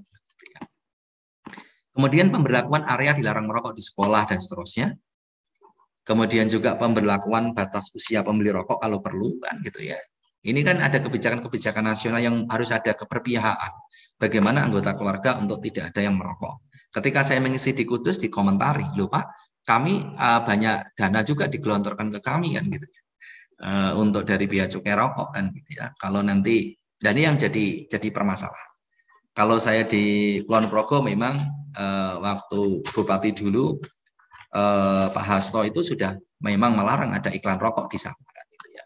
Kalau kabupaten lain masih kan gitu ya. Dan ini adalah kebijakan-kebijakan pemerintah gitu ya. Kemudian yang ke-10 itu kan keluarga mempunyai akses ya, memiliki sarana air bersih kan gitu ya. Di sini adalah penting sekali untuk tersedianya air bersih sampai ke desa kayak apa gitu kan. Bahkan saya bisa melihat ADD-nya digelontorkan untuk menyediakan membuat sumur untuk bisa dialirkan untuk bersama-sama di seluruh wilayah yang membutuhkan. Kemudian juga tersedia air bersih di sekolah. Nanti promosi pentingnya pengguna air bersih itu kan juga harus dilakukan. Kemudian yang ke-11 keluarga mempunyai akses jamban yang sehat. Ya kan? Itu kan juga tersedianya jamban sehat itu di stok ya. Kalau nanti bukan ini tersedianya jamban yang sehat harus bukan di stop keluarga, nanti harus dilakukan, harus dipenuhi oleh keluarga itu. Bagaimana kita memfasilitasi? Saya pernah di Grobogan itu jamban itu ada arisan jamban. Menarik lagi untuk memenuhi itu di desanya, di desa itu ada menarik lagi saya di Blora itu ketemu puskesmasnya dan bersama dengan kepala desanya itu ada identifikasi. Kalau mau punya hajat nikahan atau khitan anaknya mau rame-rame di rumah itu menerima tamu banyak harus punya jamban. Ketika dilakukan IS rumah, petugas keseling ketika mau punya hajat punya rame-rame itu harus punya jamban gitu waktu itu kan itu ya mungkin sekarang sudah sadar betul ya. Kalau di Purwokerto ketika saya ada pendampingan di Purwokerto banyak juga itu jambannya sih ada di rumah tapi ternyata nggak ada resapannya langsung dibuang ke kali pipanya dan itu kan juga masalah ini. Nah, ini nggak sehat juga kan gitu ya. Kemudian promosi oleh nakes tentang pentingnya penggunaan air bersih dan jamban yang sehat dan seterusnya. Kemudian yang ke-12 tadi adalah JKN. Tersedia plan kepesertaan untuk kepesertaan JKN yang mudah dan efisien. Jadi nanti ada tim dari Puskesmas sekarang ini sudah jadi indikator keluarga sehat, maka kepesertaan juga perlu ditingkatkan. Nanti butuh upaya-upaya konseling kepada keluarga atau masyarakat. Ini kan penting sekali Bapak Ibu. Jadi 12 indikator ini nanti yang akan kita buat di dalam setiap EP kan gitu ya. Di setiap EP di sini. Oke. Kemudian mari kita lihat yang berikutnya, intervensi lanjut sekarang. Jadi kebanyakan saya jumpai itu saya banyak sekarang menjumpai teman-teman di puskesmas itu dengan adanya pandemi ini belum ada puskesmas yang belum pernah melakukan intervensi lanjut. Ya, belum ada intervensi lanjut. Semoga saja di Ponorogo sudah ada. Jadi ada data IKS awal, dan ada intervensi awal ketika itu, kemudian disusun program-program, dituangkan di dalam RPK-nya masing-masing program, data itu didapatkan dari tim pembina keluarga, tapi nanti dari masalah-masalah itu kan disampaikan kepada masing-masing koordinator masalah, koordinator dari pelayanan, misalnya koordinator ini terkait dengan promkes, kasihkan promkes, ini data IKS untuk kesga, ini nanti dilakukan intervensi lanjut kerjasama dengan lintas program. Oke, misalnya ini kan siklusnya, data, tim pembina wilayah, tim pembina keluarga itu punya data dari 12 indikator PISPK tadi, IKS, dianalisis, ya dianalisis supaya upayanya terarah, berarti kan harus ada kerjasama dengan lintas program. Oh ini untuk KB, oh ini untuk terkait dengan pertolongan persalinan di Vaskes. Nah, berarti kan miliknya Kesga, sampaikan dong ke Kesga. Sehingga nanti tim Kesga itu akan melakukan upaya-upaya untuk menindaklanjuti hasil dari IKS itu. Oh ini loh AC eksklusif, masih capaiannya sekian. Ini loh data dari untuk pertumbuhan, monitoring pertumbuhan. Ini kan miliknya gizi. Oke, serahin ke gizi. Jadi nanti upayanya itu terarah dan tentunya nanti dilakukan MONEP. MONEP kumpulkan data. Nanti dilakukan IKS, lakukan intervensi lanjutan. Tentunya nanti sudah ada intervensi lanjut sehingga nanti akan dilakukan bagaimana IKS setelah ada intervensi lanjutan itu. Nah, data itu diserahin lagi, hasil survei itu diserahin kepada tim pembina keluarganya, kan gitu. Idealnya seperti itu sih Bapak Ibu, sehingga nanti bisa jalan dengan bagus. Jadi nanti pelaksana monitoring bisa binbil, ya kan? Kapus, nanti bisa internal eksternal, desa A, desa B, desa C, internalnya itu siapa, berarti seluruh nakes yang ada di situ, ada dokter, perawat, bidan, nakes lainnya, kemudian eksternal itu siapa, seluruh kades, tentunya yang punya desa itu biar tahu juga ini loh profilnya kan gitu. Nanti bersama-sama akan bisa menyepakati apa intervensi yang akan dilakukan terkait dengan data awal yang bisa kita dapatkan hasil dari kunjungan itu. Oleh karena itu, Bapak Ibu, ini yang perlu dicermati adalah faktor-faktor yang memang mempengaruhi terkait dengan penentu cakupan kunjungan itu banyak ya. Aplikasi mungkin yang lamban mungkin, tidak semua puskesmas mempunyai jaringan internet yang bagus gitu ya, ketersediaan sumber daya di puskesmas, kemudian juga regulasi pendanaan, termasuk cara melaksanakan kegiatan kadang-kadang secara swadaya, baru kemudian diklaim, itu kan menjadi hambatan gitu ya. Kalau ada kabupaten yang menggunakan enumerator walaupun tanda tangan petik ya itu ya, diizinkan atau tidak. Tapi untuk mempercepat, tapi itu dilatih dulu, harus dilatih. Kemarin juga saya melihat latih. Tidak hanya sekedar kader malah. Bang Baya itu malah kader kan yang melakukan. Oke, ini langkah-langkah kunjungan saya pikir Bapak Ibu itu sudah melakukan, nggak saya sampaikan. Ini intervensi langsung, saya langsung ke sini saja Bapak Ibu. Nah, ketika kita misalkan maaf nih, contoh aja ya. Contoh ketika ada indikator IKS. Ini Bapak Ibu harus punya data seperti ini Bapak Ibu. Kalau di puskesmas ya. Ini maaf nih. Ketika Bapak Ibu ada berapa desa sih? Indikator IKS-nya ini kan ada 12 indikator nih. Ya kan? IKS-nya berapa? Kalau masih di bawah 0,5 berarti itu kan tidak sehat. Ya kan? Baru 0,5 sampai 0,8 itu kan berarti masih prasehat, kan gitu kan? Kalau lebih dari 0,8 baru dikatakan itu sehat. Nah, ini data-data panjenengan di puskesmasnya itu seperti apa untuk IKS ini? Nah, ini kan harus dimiliki. Ketika tim pembina wilayah, misalkan ada tim pembina keluarganya dengan model Binwil tadi di desa A itu siapa yang menjadi tanggung jawab. Berarti dia juga punya indikator IKS di desa itu yang didapatkan dari individu, keluarga, dari keluarga, kemudian ke RT, RW, sampai di desa itu. Nah, di desa nanti dikumpulkan di tingkat puskesmas sehingga nanti punya gambaran. Sehingga nanti tim pembina keluarga akan melakukan intervensi lanjut bersama dengan lintas program terkait sesuai dengan permasalahan IKS yang muncul itu. Kalau itu bisa melakukan seperti ini bagus. Jangan sampai nanti teman-teman yang di puskesmas nggak punya data masing-masing desa IKS-nya seperti apa. Dan tolong tim pembina keluarga di tingkat desa juga harus punya data IKS-nya di desa itu seperti apa. Sehingga nanti bisa merencanakan untuk intervensi lanjutnya. Jadi mungkin intervensi lanjutnya untuk di desa A sampai desa B itu berbeda-beda. Dengan C berbeda lagi, dengan D berbeda lagi. Kan tergantung indikator IKS-nya seperti apa. Kalau memang itu datanya itu relatif sama sampai di tingkat puskesmas, oke, nanti bisa dilakukan kegiatan itu bersama-sama di tingkat puskesmas. Oke ya, kemudian kita lihat sekarang. Setelah itu, barulah kita nanti pendekatan program. Kan? Jadi sandingkan data dari PISPK itu dengan data program yang sesuai. Nah, kan banyak yang kita jumpai kadang-kadang data dari PISPK dengan data program itu enggak match. Jadi datanya misalkan kepesertaan KB misalkan ya, antara data yang pegang program Kesga sama dengan yang data dari IKS enggak match, enggak sama ternyata. Bisa jadi entry datanya belum seluruhnya, atau mungkin ada permasalahan lain, ya itu tergantung dari Bapak Ibu. Padahal kalau PISPK kan harusnya akurat ya, karena total coverage kan itu kunjungan kan gitu ya. Kalau yang dari program bisa jadikan itu laporan-laporan dari jejaring juga kan gitu.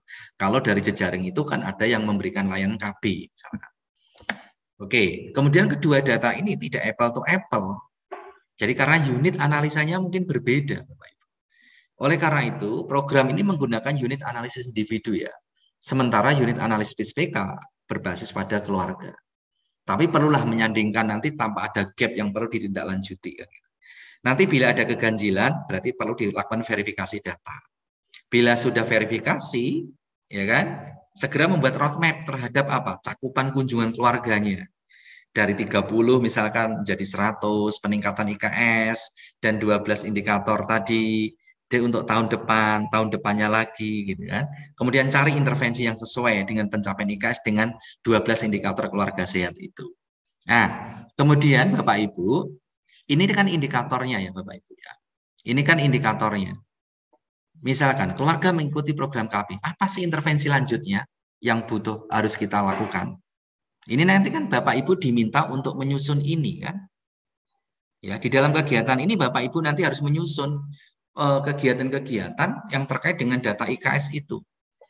Jadi misalkan ada keluarga mengikuti program KB, berarti apa? Edukasi NIFAS untuk ber-KB. Berarti nanti kan ini akan dilakukan oleh siapa sih ini? Bukan UKM kan Bapak Ibu? Iya kan? Kalau edukasi Ibu NIFAS, bisa kan nanti bisa UKM juga bisa sih ketika jenengan melakukan KN ya kunjungan NIFAS, kunjungan neonatus misalkan. Ibunya diedukasi. Kan gitu. Atau misalnya Bapak Ibu ketika ini keluarga yang ikuti program KB juga disampaikan juga mungkin saat kelas ibu hamil gitu kan. Atau melaksanakan lomba kampung KB misalkan. Atau lomba KB lestari.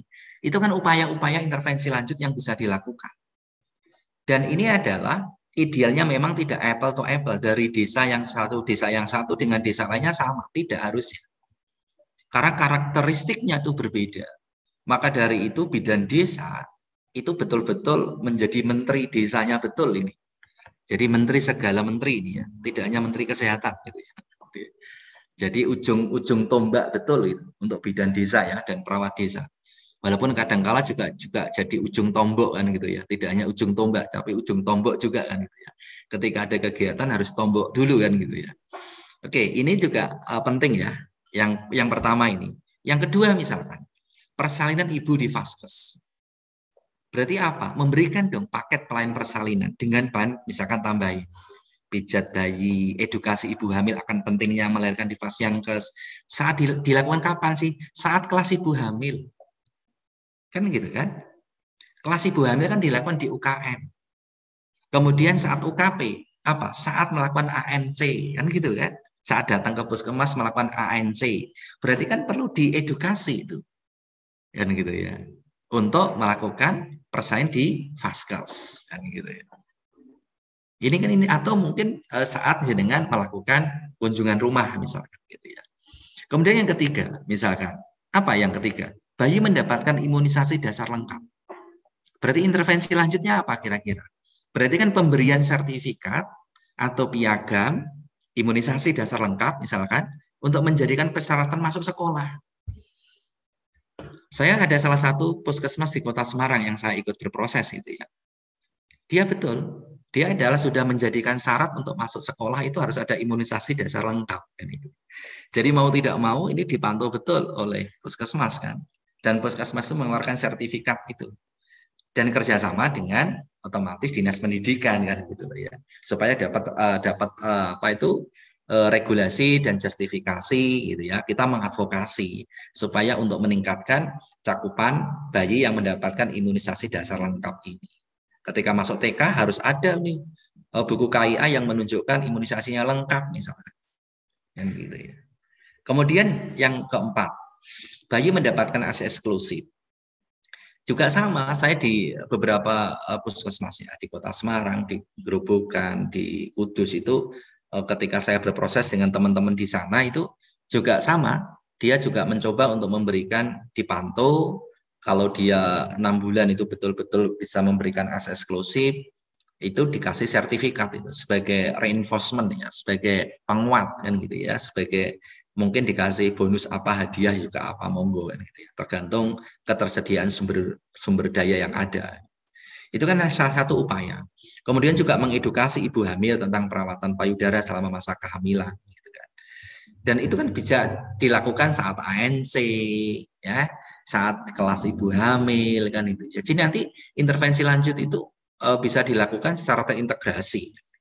Seperti yang disampaikan oleh Dr. Hirmansyah tadi, nggak bisa dilakukan hanya miliknya UKM saja. Kemudian pertumbuhan balita dipantau, lomba balita sehat itu bisa dilakukan, gitu kan? Jadi untuk meningkatkan partisipasi masyarakat ke posyandu, mungkin menyongsong Hari Kesehatan Nasional, adalah lomba balita sehat, misalnya. Lomba posyandu, salah satunya keaktifan masyarakatnya, itu kan pertumbuhan balita. Kemudian penderita TB paru yang berobat sesuai standar, itu kan indikatornya. Berarti membentuk peer group untuk wadah komunikasi sesama penderita dan keluarganya. Jadi nanti bisa keluarga saling bantu ya, swabantu. SHG, Self Help Group gitu kan. Kemarin saya mencoba untuk pasien-pasien jiwa itu juga keren keluarganya. Jadi membuat SHG, Self Help Group. Ketika setelah itu sampai sekarang malah dibuat arisan gitu kan. Saat posyandu jiwa itu keren menurut saya. Jadi saya sangat terenyuh banget itu. Jadi setiap bulan ada posyandu jiwa. Nanti saya sampaikan di jiwa ya indikatornya. Ini juga sama TB gitu kan. Jadi supaya tidak ada stigma ya. Jadi saat kunjungan keluarga langsung membawa pot sputum untuk pemeriksaan darah dan pada suspek gitu ya. Jadi untuk menambah cakupan suspek TB kan gitu ya.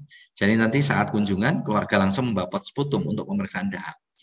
Kemudian juga atau mau ditambah misalkan ditambah 10 rumah radius 10 rumah dari penderita itu nanti ada kader yang membawa pot dahak kan gitu ya, itu juga ada misalkan radius 10 rumah di sekitar pasien ini yang BTA-nya positif itu nanti dilakukan pemeriksaan pot sputum kan gitu ya. Kalau di desa itu kan sangat sangat berisiko kan gitu ya, kan rumahnya berdekatan, di samping itu mungkin sangat kental di dalam hubungan kekeluargaan dan sosialnya kalau di desa. Kemudian berikutnya adalah kita lihat yang indikator yang ketujuh, Bapak Ibu ya. Ketujuh kan penderita hipertensi yang berobat teratur. Berarti nanti dilakukan penjaringan, deteksi dini, mengadakan posbindu, cek kesehatan pada setiap hari Jumat di sekolah, atau setelah Jumatan. Ya, ini saya kebetulan saya juga jadi pelaku nih di kampung saya. Jadi kebetulan kalau di kampung saya dulu itu kita buat program sebulan sekali itu kita adakan untuk pemeriksaan kesehatan ya, tekanan darah, kemudian pemeriksaan gula darah, kolesterol gitu ya. Itu sungguh luar biasa. Kita kerjasama dengan beberapa institusi pendidikan ya, institusi pendidikan tenaga kesehatan. Kebetulan di dekat-dekat daerah saya kan banyak universitas kesehatan gitu ya, universitas apa itu yang melahirkan tenaga kesehatan. Malah jadi senang itu. Jadi stick-sticknya juga dari institusi pendidikan kan gitu ya. Tapi kalau di sekarang kan ada Posbindu ya, stick-sticknya biasanya dianggarkan dari ADD juga bisa kalau itu terjangkau. Yang kedelapan adalah penderita gangguan jiwa berat diobati dan tidak ditelantarkan. Berarti nanti bentuk intervensi lanjut ini contoh ya Bapak Ibu ya. Ini hanya sekedar contoh. Jadi nanti Bapak Ibu bisa mengembangkan sesuai dengan situasi kondisi di desa itu, di desa itu dan sumber daya yang dimilikinya. Kemudian di sini ini penderita gangguan jiwa berat diobati dan tidak ditelantarkan. Di situ ada menarik ini. Jadi ada pembentukan tim terpadu penanggulangan gangguan jiwa di masyarakat, keterlibatan dengan RSC, terutama terkait dengan PASUM. Ini ada tim penanggulangan dengan siapa Bapak Ibu? Ada ketika kita ngambil pasien itu ada tim yang sudah solid di beberapa puskesmas yang saya jumpai. Ada SK-nya dari camat juga, ya. Misalkan seperti adanya tim stunting nanti. Jadi ini misalkan ada Pak Polseknya, ada Koramilnya, ada perangkat desanya, ada dari rumah sakitnya. Kalau memang itu dekat dengan rumah sakit jiwa ya. Kemudian kalau nggak ada ya, yang penting ada tim lintas sektor yang terlibat untuk bisa memberikan penanganan pada pasien jiwa berat, terutama yang mungkin ditelantarkan atau dipasung itu misalnya. Yang ke-9, anggota keluarga tidak ada yang merokok. Berarti nanti kerjasama dengan lintas sektor tadi. Bagaimana membuat rumah bebas asap rokok, ya, pelan kestrat kesehatan tradisionalnya untuk berhenti merokok, kan gitu bisa jadi nanti kerjasama dengan lintas program. Kemudian keluarga sudah menjadi anggota JKN, berarti setiap daerah nanti melakukan pendataan ulang kepesertaan bersama dengan perangkat desa, kan gitu ya. Kalau memang nanti JKN PBI, tentunya nanti kita fasilitasi dan koordinasikan dengan dinas sosial kalau memang itu layak untuk mendapatkan bantuan dari pemerintahan gitu. Kemudian keluarga yang memiliki akses menggunakan sarana air bersih, tentunya ini contoh intervensinya kan bisa dengan memberikan data keluarga yang belum menggunakan air bersih kepada kepala desa untuk pemanfaatan dana desa. Kemudian nanti keluarga memiliki akses menggunakan jamban keluarga, ya tentunya nanti bisa pembuatan septic tank komunal dan pengadaan jamban bekerja sama dengan lintas sektor, entah itu dengan dinas PU atau mungkin CSR dari kantor-kantor tertentu, dari bank atau dari mana yang bisa memberikan CSR. Ini kan contoh-contoh yang bisa dilakukan oleh Bapak Ibu ketika sudah punya data, sudah dilakukan intervensi awal, nanti dirembuk bareng-bareng dengan lintas program untuk bisa menentukan intervensi lanjut. Oke, sekarang kita bahas berikutnya adalah Bapak Ibu. Nah, kemudian kita lihat sekarang yang kita lihat intervensi bisa berbasis wilayah ya Bapak Ibu ya. Berarti berbasis wilayah itu adalah intervensi PSPK fokus pada satu wilayah itu. Bisa ini berarti prioritas utama adalah dengan nilai IKS paling rendah. Atau contoh desa untuk puskesmas mana misalkan gitu ya. Jadi saya baru mau mengintervensi sih desa mana untuk puskesmas, misalkan di salah satu puskesmas di situ.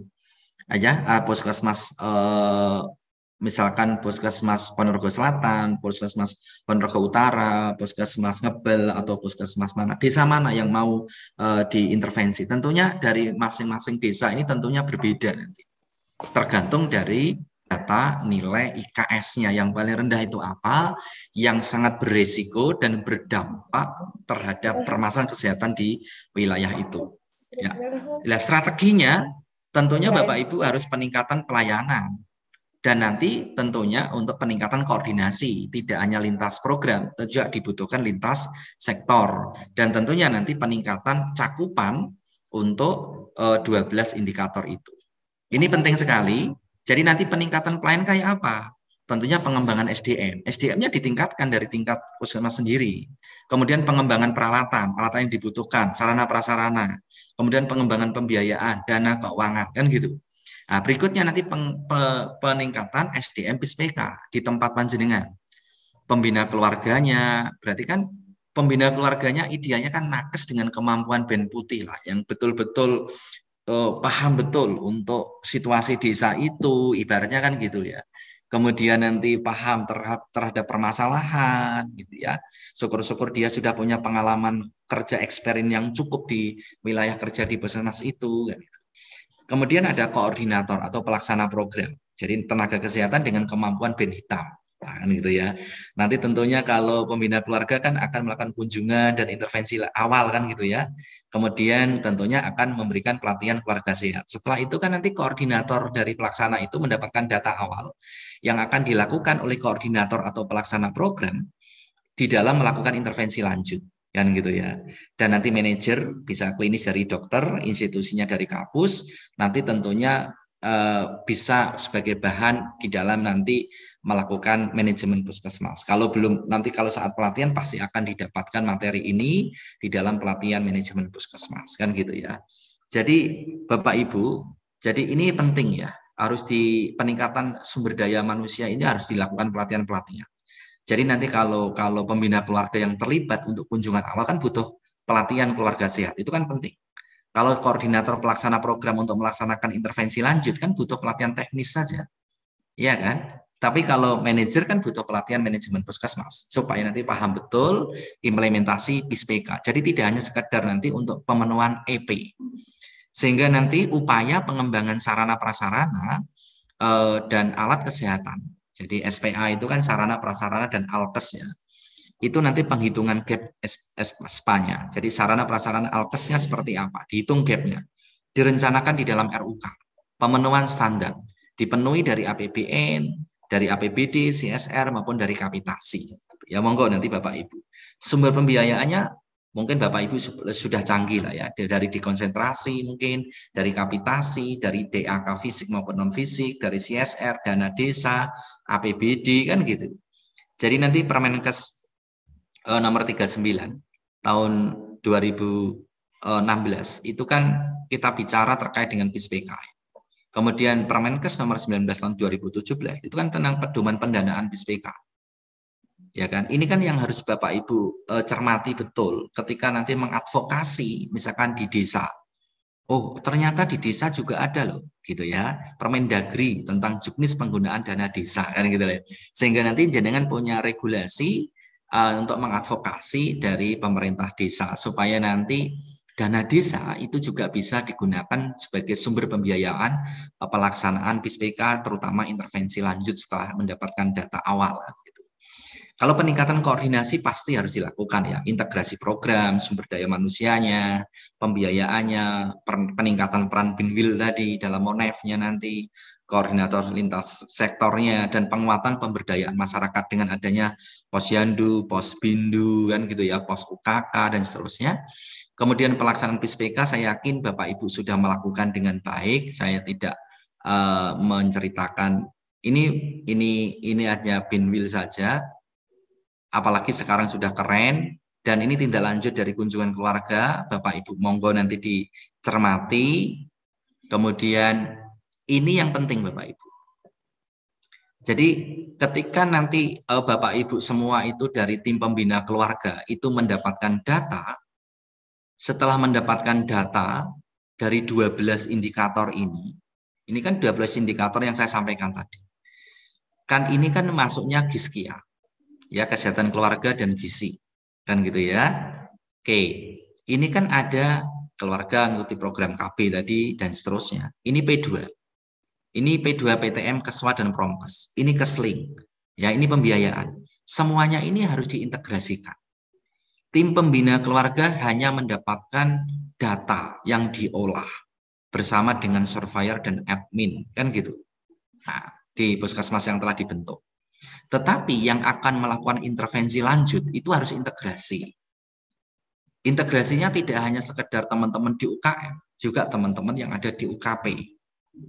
Untuk bisa meningkatkan IKS setelah ada intervensi lanjut kan gitu.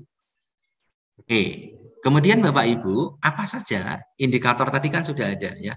Jadi GISKIA, jadi di KESGA ada 5, kemudian ini ada 2 di PTM, TB dan hipertensi.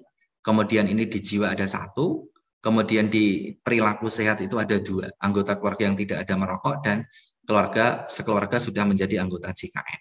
Nanti Kesling ada 2 di 11-12 ya kan. Keluarga mempunyai akses sarana air bersih dan jamban, kan gitu kan? Oke, ini lah sekarang itu kita aplikasikan Bapak Ibu. Nah, itu konsep ya Bapak Ibu ya. Nah, saya mau mengantarkan 2.5 ini tapi ngomongnya itu tak ya di acara ini panjang lebar dulu kan gitu loh ya. Nah, oke.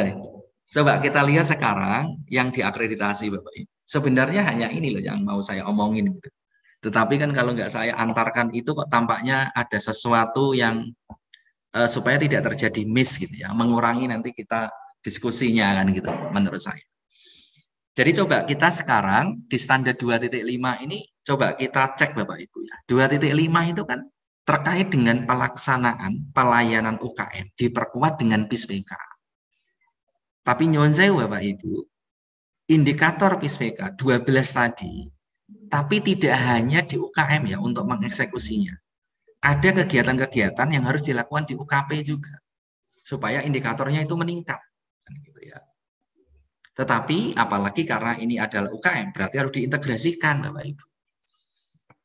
Gitu ya. Jadi pelaksanaan pelayanan UKM, jadi teman-teman yang menjadi PJ UKM esensial dan Perkesmas selaku PJ UKM pengembangan dan di bawahnya ada koordinator pelayanan baik itu Promkes kan punya 2 indikator ya di PISPK ini terkait dengan merokok dan dilarang merokok dan juga JKN, teman-teman di GISI, koordinator pelayanan GISI kan punya 2 juga indikatornya, yaitu adalah terkait dengan AC eksklusif dan monitoring pertumbuhan. Kemudian juga untuk yang KESGA, koordinator pelayanan KESGA kan juga punya 2 indikator, yaitu terkait dengan KB dan juga pelayanan persalinan oleh Nakes. Kemudian juga yang imunisasi punya 1, Keswa punya 1, ODGJ tidak terlantar dan diberikan pelayanan sesuai standar. Kemudian P2P punya 2 ya untuk hipertensi, PTM dan P2 pelaksana P2 TB kan gitu ya. Ah kan gitu. Kesling punya 2 juga ya terkait dengan monitoring jamban yang sehat dan air bersih. Wah, ini kan ini diterapkan gitu loh ya. PISPK itu tidak berdiri sendiri. Jadi nanti maka dari itu sangat-sangat sayang manakala kita sudah melakukan pendampingan berproses seperti ini proses pelaksanaannya masih dibagi EP dalam mengerjakan dokumen. Nah, itu yang jadi masalah. 2.5 kamu yang ngerjakan ya, 2.6 kamu yang ngerjakan ya. Akhirnya sistem nggak akan jadi, Bapak Ibu. Jadi karena untuk meningkatkan IKS awal ke IKS lanjutan yang lebih baik, IKS maksudnya IKS setelah intervensi lanjut lebih baik, tentunya kan butuh integrasi dari semua lintas program. Maka dari itu, mari kita lihat Bapak Ibu, di standar 2.5 ya di akreditasi. Walaupun kemarin saya lupa, sebenarnya harus saya tidak sampaikan, tapi tak sampaikan, tapi sekilas gitu ya. Kalau ini kan agak saya detailkan di pertemuan kali ini. Oke, saya masuk di 2.5 Bapak Ibu. Jadi di 2.5 itu ada 3 standar Bapak Ibu ya. Jadi PJ UKM, koordinator pelayanan dan pelaksana UKM bersama tim pembina keluarga itu melaksanakan pemetaan dan intervensi kesehatan berdasarkan permasalahan keluarga sesuai dengan jadwal yang sudah disepakati. Jadi jenengan nanti buka lagi kan gitu ya nanti ya RUK RPK-nya dan jadwalnya sudah belum ya mengakomodir data yang hasil dari yang diberikan oleh tim pembina keluarga yang sudah dianalisa muncul IKS-nya. Gitu. Nah, kemudian 2.52 itu intervensi lanjut. Ini ditujukan pada wilayah kerja Puskesmas berdasarkan permasalahan yang sudah dipetakan dan dilaksanakan terintegrasi dengan plan UKM Puskesmas. Itu standar 2, Bapak Ibu. Jadi nanti intervensi lanjut itu ya tergantung lagi pada koordinator pelayanannya. Kalau untuk meningkatkan IKS terkait dengan AC eksklusif dan monitoring pertumbuhan balita, tentunya itu yang melakukan kan GISI, gitu loh. Ketika KB-nya seperti apa, kemudian akseptor KB-nya, kemudian seberapa besar, ibu bersalin ditolong oleh nakes di fasilitas kesehatan, itu kan juga tergantung upayanya dari teman-teman yang ada di koordinator pelayanan KESGA. Kalau ditolong oleh nakes kan tentunya juga oleh PK Bidan Desa, kemudian dan juga teman-teman yang pegang kesga, termasuk yang ponet ya, yang ada di puskesmas yang sudah ponet atau mungkin yang baru puskesmas mampu bersalin. 253 itu pelaksanaan germasnya.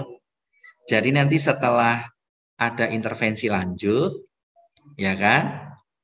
Jadi atau bahkan bagian dari intervensi lanjut itu harus membentuk UKBM. Bentuk dari peran serta masyarakat untuk mengatasi masalah itu. Oke ya, jadi ini keren. Maka dari itu kita lihat 251. Jadi tadi ada 3 standar ya Bapak Ibu. Jadi kita lihat sekarang kriteria 251. Jadi di 251 itu kan PJOKM tadi.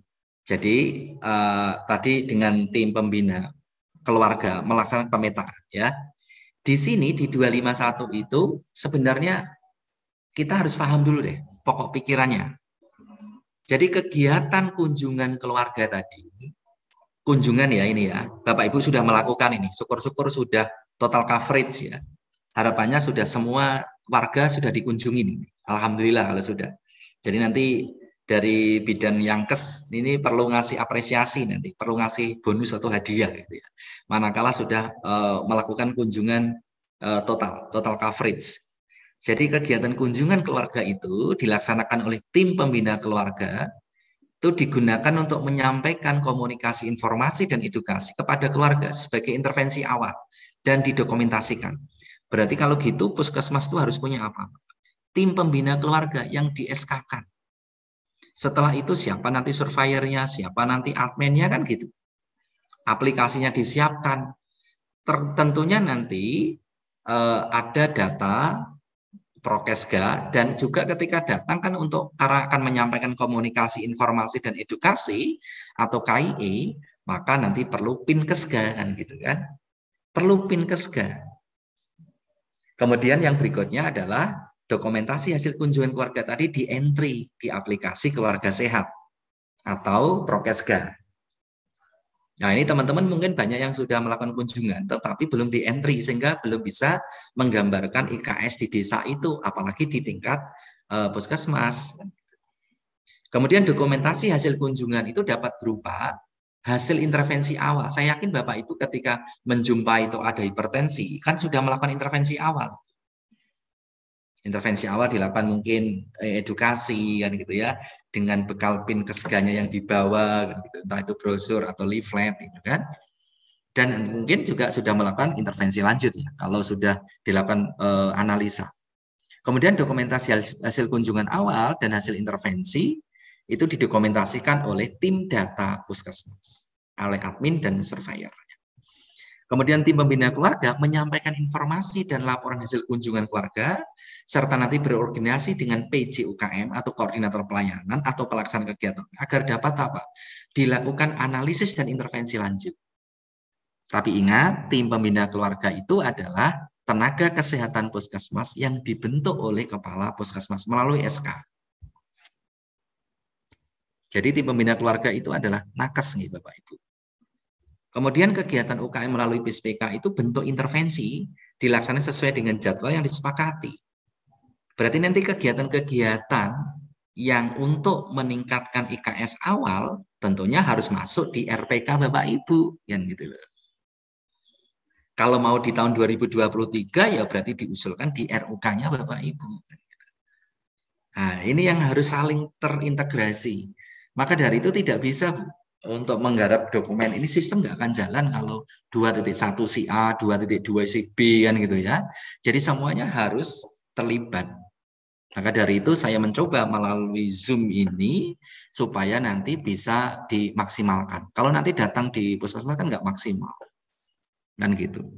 Oke ya, mari kita lihat di elemen penilaiannya Bapak Ibu ya.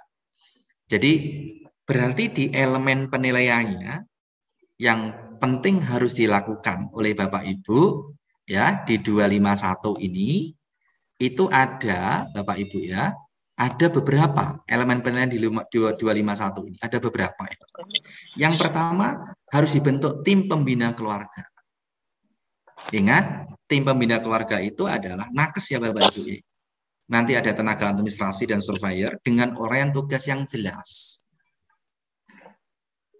Kemudian dibentuk tim pembina keluarga ya, ada tenaga administrasinya maksud saya.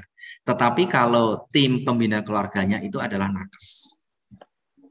Dan tim pembina keluarga itu kan akan melakukan kunjungan keluarga dan intervensi awal yang telah direncanakan melalui proses persiapan dan didokumentasikan. Berarti di sini nanti ada SK tim pembina keluarga, nanti ada bukti pelaksanaan melakukan kunjungannya, bisa nanti ada surat tugasnya, nanti juga ada hasil instrumen yang dibawa tadi terisi, kemudian nanti diupload di Prokesganya, kan gitu ya.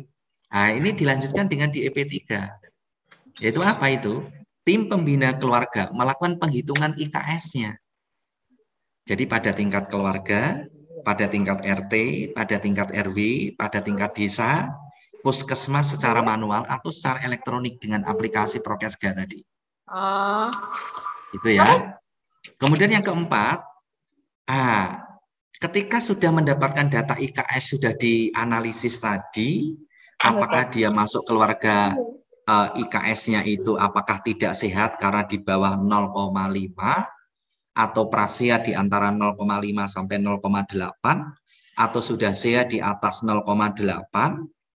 Nah, kemudian dari hasil itu disampaikanlah di pertemuan di tingkat puskesmas. Kalau memang ada waktu di login juga silahkan atau pertemuan sendiri lebih baik. Tentunya ada umannya di sini, ada undangan materi absensi dan notulen. Jadi nanti tim pembina keluarga menyampaikan informasi masalah kesehatan kepada kepala puskesmas, PJUKM, koordinator itu, untuk bersama-sama melakukan analisis kunjungan keluarga.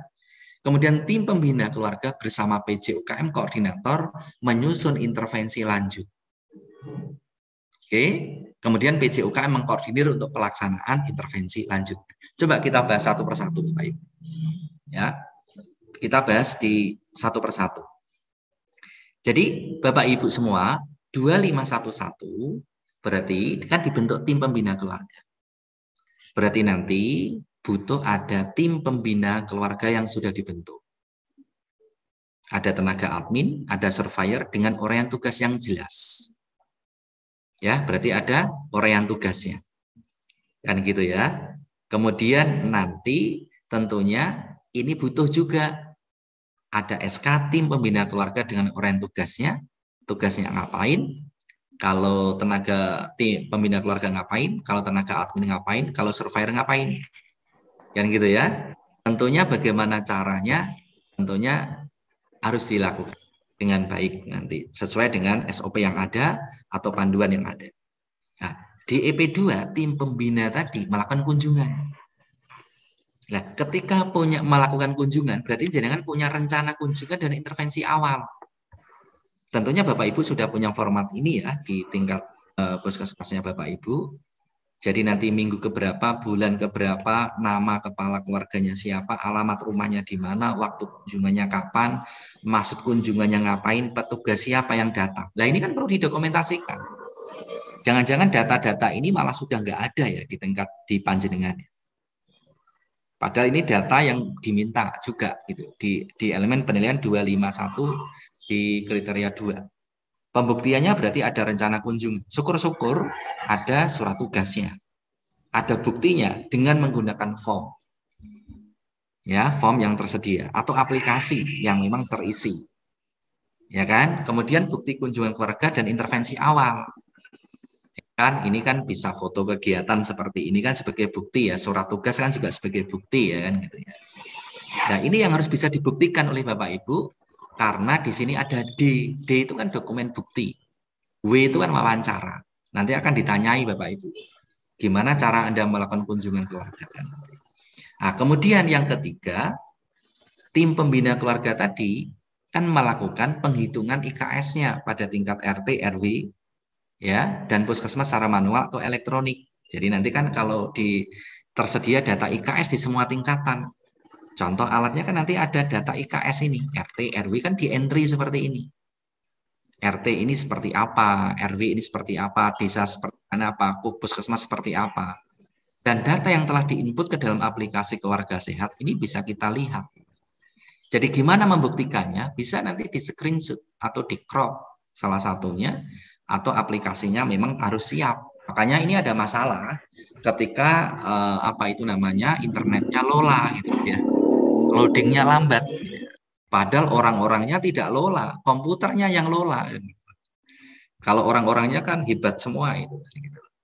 Nah, ini yang Bapak Ibu harus dicermati ya di dalam melakukan analisis ini IKS-nya. Kemudian di 251 di EP4 apa yang diminta?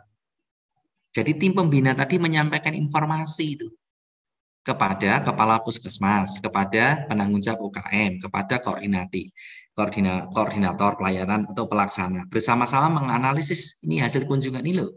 Data kami yang kami dapatkan, ini kan yang mengolahkan data dari tim pembina keluarga. Tim pembina keluarga sudah mendapatkan data, ini loh hasil IKS-nya seperti ini. Desa ini seperti ini, kalau di puskesmas seperti ini, sehingga nanti ada pertemuan. Jadi nanti ada pertemuan, tim pembina keluarga itu nanti menyampaikan masalah IKS tadi di depan kapus, di depan PJ UKM-nya, di depan koordinator pelayanannya, di depan pelaksana kegiatan UKM. Nah, ini misalnya, ini ada bukti nih penyampaian informasi masalah. Bisa kalau saya tadi kan biasa uman ya, saya di rumah sakit ya biasa uman, di puskesmas juga uman gitu, atau daun juga boleh. Daftar hadir, absensi, undangan, notulen, atau gaun, gambar, absensi, undangan, notulen. Kalau uman kan undangan, materi, absensi, notulen, tambahin foto. Kalau uang itu kan uang, undangan, absensi, notulen, gambar, gitu kan sama-sama kan. Ditambah uang betulan malah seneng kan gitu ya. Ketika setiap rapat itu ada uangnya kan gitu. Wes, sebelum ini. Jadi ketika tim pembina keluarga ini membahas ini, jadi bukti penyampaian informasi bersama-sama, ya kan? Mungkin di logmin juga bisa. Kemudian setelah ada pertemuan, ada umanya tadi, ada bukti hasil analisis kunjungan keluarga, dianalisis. Ini IKS-nya kan 0,583 di puskesmas ini. Berarti masuk kategori puskesmas ini termasuk dalam kategori prasehat, gitu ya. Karena kan rentangnya 0,5 sampai 0,8 itu kan prasehat. Nah, selanjutnya diidentifikasi berapa persen proporsi desa yang termasuk sehat, prasehat, dan tidak sehat. Kan gitu ya. Oh, ternyata ada 4 indikator capaian yang paling rendah, yaitu hipertensi, imunisasi, dan seterusnya. Kan gitu ya. Berarti nanti teman-teman kalau masalah hipertensi, ya P2 PTM-nya nanti yang akan mikir untuk apa intervensi lanjut yang tepat. Kalau terkait dengan imunisasi, berarti nanti teman-teman dari pelaksana imunisasi yang akan P2 imunisasi yang akan benar-benar memikirkan untuk intervensi lanjutnya. Dan seperti itu yang harus Bapak Ibu, mindset yang harus dipikirkan. Jadi tidak bisa nanti itu dilakukan sendiri. Nah, berikutnya Bapak Ibu adalah yang 2515. Nah, setelah dilakukan tadi pertemuan dengan koordinator dengan PJ, berarti nanti kan tim pembina keluarga itu bersama penanggung jawab UKM, koordinator pelayanan, pelaksana kegiatan, menyusun intervensi lanjut. Tadi kan baru menganalisis, menyusun intervensi lanjut sesuai permasalahan kesehatan di tingkat keluarga. Apakah perkesmas ini loh bagianmu kunjungan keluarga ini ya, bentuk intervensi lanjutnya. Ini ada kesma ini P2 PTM-nya. Untuk kesehatan jiwa, ini hipertensi bagianmu, ini TB bagianmu, ini bentuk intervensi yang lanjut yang sudah kita sepakati. Nah, kan gitu. Jadi ini ada rencana intervensi lanjut sesuai dengan permasalahan keluarga. Jadi apa indikatornya? Nanti intervensi lanjutnya itu seperti apa? Dan tentunya ketika membahas ini nanti butuh bukti proses penyusunannya. Ya, di 2516 itu nanti penanggung jawab UKM mengkoordinir tentunya untuk pelaksanaan intervensi lanjut. Berarti kalau gitu intervensi lanjut itu kalau bisa masuklah ada di RPK bulanan Bapak Ibu. Harus masuk di RPK. Maka dari itu kemarin sudah saya pesan ketika di 2.1 maupun ketika kita memikirkan di perencanaan, ketika workshop perencanaan di 1.1 gitu ya. Ketika nyusun RUK pun data dasarnya kan juga harus data dari PISPK. Dan nanti harus di breakdown seperti ini gitu loh ya. IKS-nya seperti apa, intervensi lanjutnya itu seperti apa yang mau dilaksanakan, berarti itu kalau untuk di tahun 2023, berarti masukkan dong di RUK, di program apa. Kalau itu nanti mau dieksekusi di tahun 2022, masukkan dong di RPK. Kok baru muncul sekarang ide itu misalkan ya, dan ini nggak membutuhkan anggaran kok, berarti kalau masukkan dong di RPK bulanannya. Kan gitu.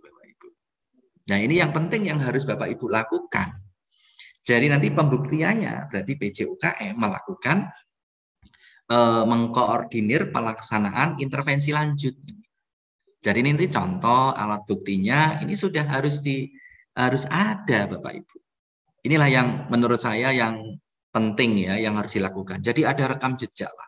Proses yang membuktikan bahwa PJUKM itu mengkoordinir pelaksanaan dan intervensi lanjut sesuai dengan rencana. Jadi ada rapat koordinasi ya PISPK dengan PJUKM, catatan lapangan, foto kegiatan gitu ya. Silahkan. Jadi nanti intervensi lanjut yang disepakati dikoordinasikan, otomatis nanti harus masuk di RPK, di rencana pelaksanaan kegiatan. Nah, kan gitu Bapak Ibu. Oke ya. Dan strateginya, oke Bapak Ibu, ini saya mau menyampaikan. Jadi kalau gitu Bapak Ibu, 252 ini strategi peningkatan IKS-nya berarti kalau gitu seperti apa ini? Intervensi lanjut itu ditujukan pada wilayah kerja, ya kan? Puskesmas berdasarkan permasalahan yang sudah dipetakan dan dilaksanakan terintegrasi dengan pelayanan UKM. Kan tadi 251 kan bagaimana pelaksanaannya.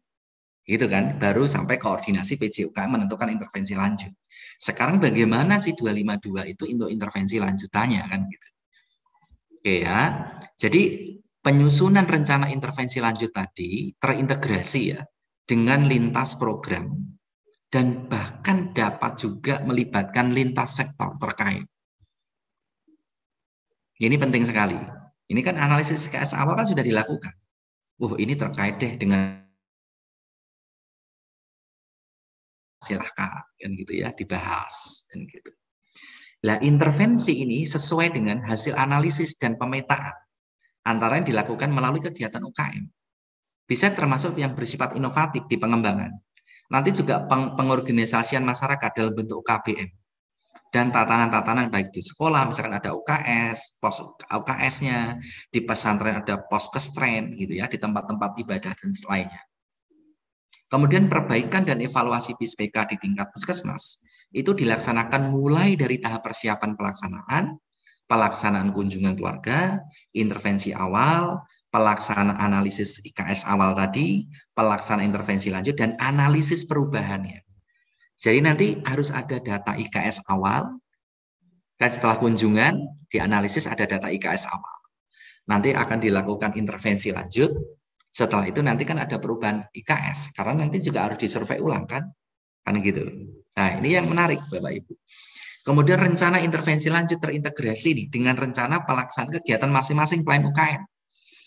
Dan di dalam perbaikan dan evaluasi ini dilaksanakan proses verifikasi yang bertujuan untuk menjamin kebenaran serta keakuratan pelaksanaan PISPK sesuai dengan hasil pelatihan tentunya serta informasi kondisi kesehatan setiap keluarga yang ada dan pada Prokesga atau profil kesehatan keluarga tadi atau aplikasi yang dapat dipertanggungjawabkan. Nah, coba kita lihat di EP-nya, teman-teman. Jadi di 252 ini ada 6 EP, Bapak Ibu. Cukup banyak juga ya di 252. Jadi tim pembina keluarga, ya, jadi tim pembina keluarga tadi bersama-sama dengan PJUKM melakukan analisis IKS awal dan pemetaan masalah di tingkatan wilayah. Syukur-syukur RT, RW, ya, desa, puskesmas, kecamatan.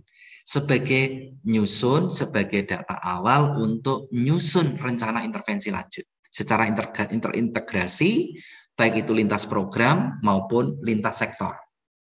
Nah, ini kan perlu dicermati betul ini.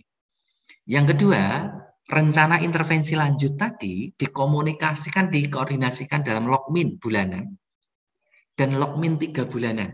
Ya, berarti Bapak Ibu data-data rencana intervensi lanjut itu kan tadi saya sudah pesen kan, harus masukkan di RPK. Kalau RPK kan pasti sudah dibahas itu di logmin. Dan apa nanti di logmin linseknya juga bisa. Ya, logmin linsek kan karya yang 3 bulanan itu. Oke, ada bukti bahwasanya nanti di logmin ada membahas tentang rencana tindak lanjut dari PISPK. Di logmin 3 bulan atau logmin linsek juga ada membahas tentang intervensi lanjut dari PISPK. Apa yang sudah dilaksanakan, ya kan, berarti dikomunikasikan. Apa yang mau akan dilaksanakan, berarti kan dikoordinasikan. Oke, kemudian yang ketiga, dilaksanakan intervensi lanjutan sesuai dengan rencana yang disusun, Bapak Ibu. Setelah itu, penanggung jawab UKM, Puskesmas itu nanti berkoordinasi dengan penanggung jawab UKPP. Nah, ini yang menarik ini. Jadi intervensi ini kan PJ UKM harus berkoordinasi dengan PJ UKPP, upaya kesehatan perseorangan dan penunjang, juga termasuk penanggung jawab jaringan jejaring, ya kan, melakukan perbaikan, pelaksanakan intervensi lanjutan. Ingat, nanti kan akan membentuk bagaimana Posbindu, itu kan areanya jejaring, PJ jejaring, gitu kan, klinik, area PJ jejaring, PKD itu area untuk jaringan, kan gitu kan. Oke, kemudian dilakukan evaluasi dan tindak lanjut perbaikannya. Jadi pada setiap tahapan PISPK, melalui supervisi, laporan, kayak apa, analisis IKS-nya, di logmin, atau pertemuan-pertemuan penilaian kinerja. Dan koordinator pelayanan atau pelaksana kegiatan UKM melaksanakan intervensi lanjut dan melaporkan hasil. Berarti NF6 ini adalah terkait dengan LHK-nya Bapak Ibu. Laporan hasil kegiatan dari teman-teman. Betul nggak jenengan itu untuk meningkatkan akses eksklusif ada penyuluhan tentang mana? Itu padahal itu kan kegiatan yang di UKM Gizi. Nah, ini juga dibutuhkan di sini. Jadi laporan hasil kegiatannya dibutuhkan.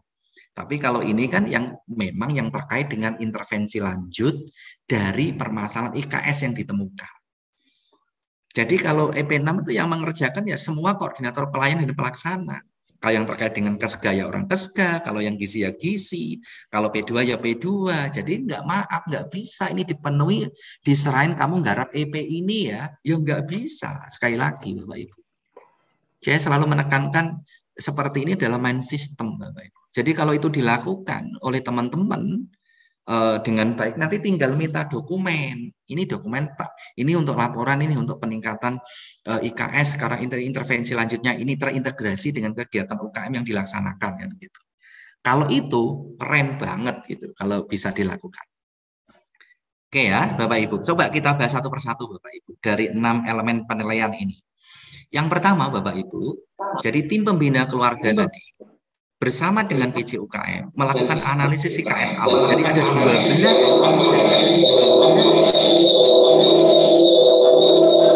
Oke, ada kegaduhan sedikit. Suara mungkin berdekatan itu perangkatnya. Mungkin bisa dibantu yang admin yang di Dinkes. Oke, terima kasih. Jadi ini di 252 ya, di EP1. Jadi tim pembina keluarga itu bersama dengan PJ UKM. Itu melakukan analisis IKS awal dari 12 indikator. Dipetakan tiap wilayah. Syukur-syukur bisa tingkat keluarga, RT, RW, desa, kemudian tingkat puskesmas. Sebagai dasar untuk menyusun intervensi lanjut yang terintegrasi dengan lintas program maupun lintas sektor. Jadi data IKS awal ini, database IKS awal tingkat puskesmas ini hasil analisis dipetakan. Desa ini masalahnya apa? Yang bermasalah dari 12 indikator ini tapi masuk kategori prasehat misalkan kan gitu ya.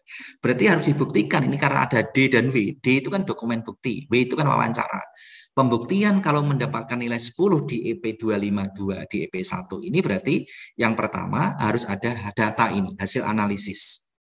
Kemudian tersedia bukti proses analisis, berarti ada pertemuan.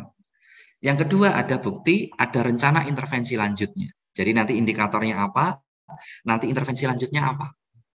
Dan itu nanti nyambung dengan RPK program. rencana pelaksanaan program. Jadi rencana intervensi lanjut ini harus ngeling dengan rencana pelaksanaan dari pemegang program. Dan tentunya membahas ini butuh pertemuan. Sehingga di dalam proses ini berarti butuh proses, dalam proses analisis dan pemetaan kan itu ada pertemuan. Maka dari itu nanti dibutuhkan daun atau gaun kan gitu ya. Ada daftar hadir ya kan, atau absensi, ada undangan, ada notulen kan gitu ya. Ada gambar atau absensi, undangan, notulen atau UMAN ya, undangan, materi, absensi, notulen. Itu untuk memenuhi EP1, elemen penilaian pertama. Nah, sekarang yang EP2. Lah, rencana intervensi lanjut tadi kan dikomunikasikan dan dikoordinasikan di Logmin bulanan maupun di Logmin Linsek yang 3 bulanan. Berarti ada rencana intervensi lanjut, misalkan untuk meningkatkan keluarga itu bisa mengikuti program KB, apa intervensinya? Edukasi untuk ber-KB. Gitu kan, perlu adanya nanti lomba kampung KB. Nah, berarti ini kan nanti yang untuk edukasi untuk KB, kalau itu bisa dilakukan di kelas ibu hamil, kan bisa nanti di kegiatan UKM dibahas di situ di Logmin bulanan. Ketika nanti perlu ada edukasi khusus, ada nanti misalkan bisa dilakukan di UKP, misalkan saat pemeriksaan setelah habis menolong persalinan di Bufas ya, ketika ibu nifas atau saat jenengan melakukan kunjungan neo kan gitu ya, itu kan bisa dilakukan. Kalau dengan lomba kampung KB, berarti nanti saat pertemuan Linsek disampaikan dalam rangka untuk meningkatkan IKS ini, keluarga mengikuti program KB. Dan itu juga selain ada intervensi lanjut tadi dari masing-masing indikator, tentunya ini perlu nanti ada bukti dikomunikasikan, dikoordinasikan, berarti ada UMAN lagi kan gitu. Ya kan? Dan bukti itu dikomunikasikan dan dikoordinasikan di Linsek kan gitu ya. Baik itu Logmin Linsek, itu keren kalau bisa dilakukan itu. Apa yang ketiga? Dilaksanakan intervensi lanjutan sesuai dengan rencana yang disusun. Jadi berarti nanti ada bukti RPK panjenengan. Berarti nanti bukti-bukti perencanaan itu sudah terintegrasi dengan pemegang program berarti. Jadi intervensi lanjut dari PISPK berarti nanti terintegrasi dengan koordinator pelayanan. Kalau misalkan nanti persalinan ibu di vaskes supaya meningkat, apa sih rencananya? Misalkan bayi mendapat eksklusif konseling, apa itu penyuluhan terkait dengan ASI eksklusif. Penyuluhan mau dilakukan oleh siapa? Oleh Promkes atau oleh gizi? Kalau gizi kan berarti ada di RPK. Di bulan apa itu mau dilakukan? Di RPK bulanannya muncul, nanti di RPK tahunannya muncul sebagai tindak lanjut dari PISPK. Sebagai intervensi lanjut. Ya gitu loh ya. Jadi ini Bapak Ibu, tolong ini disandingkan betul ya perencanaannya. Itu data untuk menyusun perencanaan itu data PISPK ini penting didapatkan. Semoga saja teman-teman di Puskesmas sudah punya data ini PISPK, sehingga nanti bisa ditindaklanjuti juga dalam menyusun RUK maupun RPK. Sehingga Bapak Ibu saya yakin sekarang mungkin mulai terbuka. Oh ternyata nyusun RUK RPK tidak hanya dari data IKH, tidak hanya data dari PKP, PISPK ternyata juga penting, terutama yang intervensi lanjut itu perlu saya tuangkan nanti di RPK kan gitu. Mungkin sekarang sudah mulai terbuka gitu ya, semoga aja bahwasanya, walaupun mungkin sudah sih, Ponorogo kan Ponorogo hebat kan gitu ya, saya yakin sudah terbuka gitu ya. Oke, dan itu dilakukan oleh koordinator pelayanan, bukan oleh tim pembina keluarga, Bapak Ibu. Tim pembina keluarga itu sebagai pengumpul dokumen, pengumpul data. Yang punya data itu adalah tim pembina keluarga. Tetapi yang menindaklanjuti data yang ada di tim pembina keluarga itu adalah masing-masing koordinator pelayanan. Ketika nanti sudah diintervensi, laporan lagi ke tim pembina keluarga. Akan dilakukan survei, kemudian nanti bagaimana IKS awal, kemudian dilakukan intervensi lanjut, kemudian IKS berikutnya seperti apa. Nanti di-compare kan gitu. Wah, kan gitu ya. Nah, intervensi lanjutan ini dilaksanakan.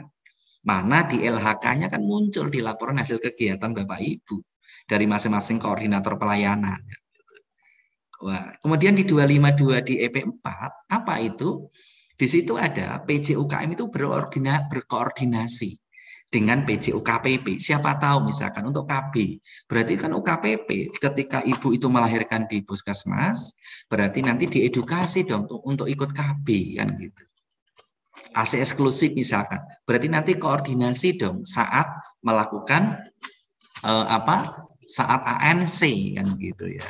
Kan itu penting sekali yang harus teman-teman lakukan kan gitu ya. Koordinasi dengan penanggung jawab jaringan jejaring.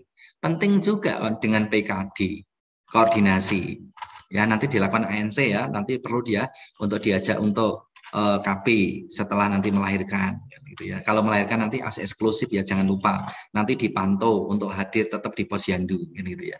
Jadi yang punya PKD, Puslink, UKBM ya, posyandu, posbindu itu kan wewenangnya PJ jaringan dan jejaring. Saya aja ternyuh ini. Saya ngomong sendiri di depan komputer itu bayangkan nih, wah begitu indahnya ya kalau puskesmas itu bisa jalan sistemnya kan gitu ya Bapak Ibu ya, luar biasa. Tidak ada lagi ego sektoral, ya. Tidak ada lagi egois dari masing-masing individu. Sungguh luar biasa. Apalagi dalam bulan puasa ini kita bisa introspeksi diri. Wah, kita ini ternyata uluran tangan saya itu ditunggu banyak orang gitu ya. Misalkan dari teman-teman puskesmas bilang gitu, wah ternyata saya harus bisa menciptakan kecamatan sehat, gitu. Ponorogo hebat, gitu loh ya. Jadi itu tanggung jawab dari Bapak Ibu semua ya, luar biasa. Jadi apa yang harus dipenuhi di 252 di EP4 ini? Ada bukti koordinasi dari PJ UKM dengan UKPP tentunya. PJ jaringan. Berarti kan ada pertemuan di situ, Bapak Ibu. Koordinasi. Jadi bukti koordinasi dengan PJ UKPP rapat, mungkin diskusi, mungkin atau terjun bareng. Ya toh? Atau mungkin bisa turun bersama ke lapangan untuk memastikan, kan gitu kan? Ini kan koordinasi untuk intervensi lanjutan. PJ UKM juga berkoordinasi dengan jaringan, bisa rapat ya, jaringan. Jaringan itu kan PKD ya kan, Postu gitu kan ya, kemudian Puslink gitu ya. Dalam rangka untuk meningkatkan IKS tadi yang bermasalah. Juga nanti koordinasi dengan PJ jejaring. Berarti jejaring itu kan yang bukan milik kita ya, klinik gitu ya. Kemudian nanti rumah sakit, kemudian UKBM, posyandu, posbindu, pos UKK, pos kestren, UKS kan gitu. Ini pembuktian dianggap jelas ya, saya pikir kalau ada pertemuan-pertemuan gitu ya. Oke, kemudian yang kedua, 252 di EP5. Ini dilakukan evaluasi Bapak Ibu dan tindak lanjut perbaikan pada setiap tahapan BISPK. Jadi nanti ada supervisi, ada laporannya, ada logmin ya, atau pertemuan-pertemuan penilaian kinerja. Itu nanti juga harus membahas 12 indikator BISPK itu. Jadi nanti dibuktikan dengan ada data. Ada catatan yang dikumpulkan, misalkan checklist monitoring sebagai bahan evaluasi. Nanti ada bukti proses evaluasi dan tindak lanjut untuk perbaikan yang dimaksud. Jadi nanti Bapak Ibu harus ada data capaian pasti ya, dari indikator IKS tadi, checklist supervisinya, monitoring, laporan kegiatan. Dan hasil evaluasi dan tindak lanjut perbaikannya. Bagaimana laporannya dan ditindaklanjutnya seperti apa, dan tentunya nanti ada bukti proses evaluasi melalui pertemuan kan gitu ya. Oke, itu di 252. Di 2526, jadi nanti koordinator pelayanan pelaksana itu melakukan intervensi lanjut tadi dan melaporkan itu kepada tim pembina keluarga. Kalau sudah penyuluhan, ini loh buktinya kalau sudah lakukan penyuluhan gitu ya. Jadi nanti awalnya ada RPK di koordinator. Ya, ada koordinator pelayanan KIA, KESGA maksud kami, atau Promkes, atau GISI, atau P2 kan punya RPK itu. RPK itu kan perencanaan, kemudian dilakukan di jadwalnya, dan di jadwal kegiatan itu ada sebagian kegiatan yang merupakan intervensi lanjut dari hasil BISPK. Dari indikator itu, untuk mencapai indikator itu. Jadi nanti dibuktikan dengan laporan hasil intervensi lanjutnya, dengan LHK, Bapak Ibu, laporan hasil kegiatannya, kemudian telah dilakukan pemutakhiran data, kemudian nanti bagaimana bukti pemutakhiran data dari BISPK-nya. Karena sudah dilakukan intervensi lanjut, kan gitu ya. Itu Bapak Ibu, awalnya yang mungkin sebelum saya masuk ke Germas,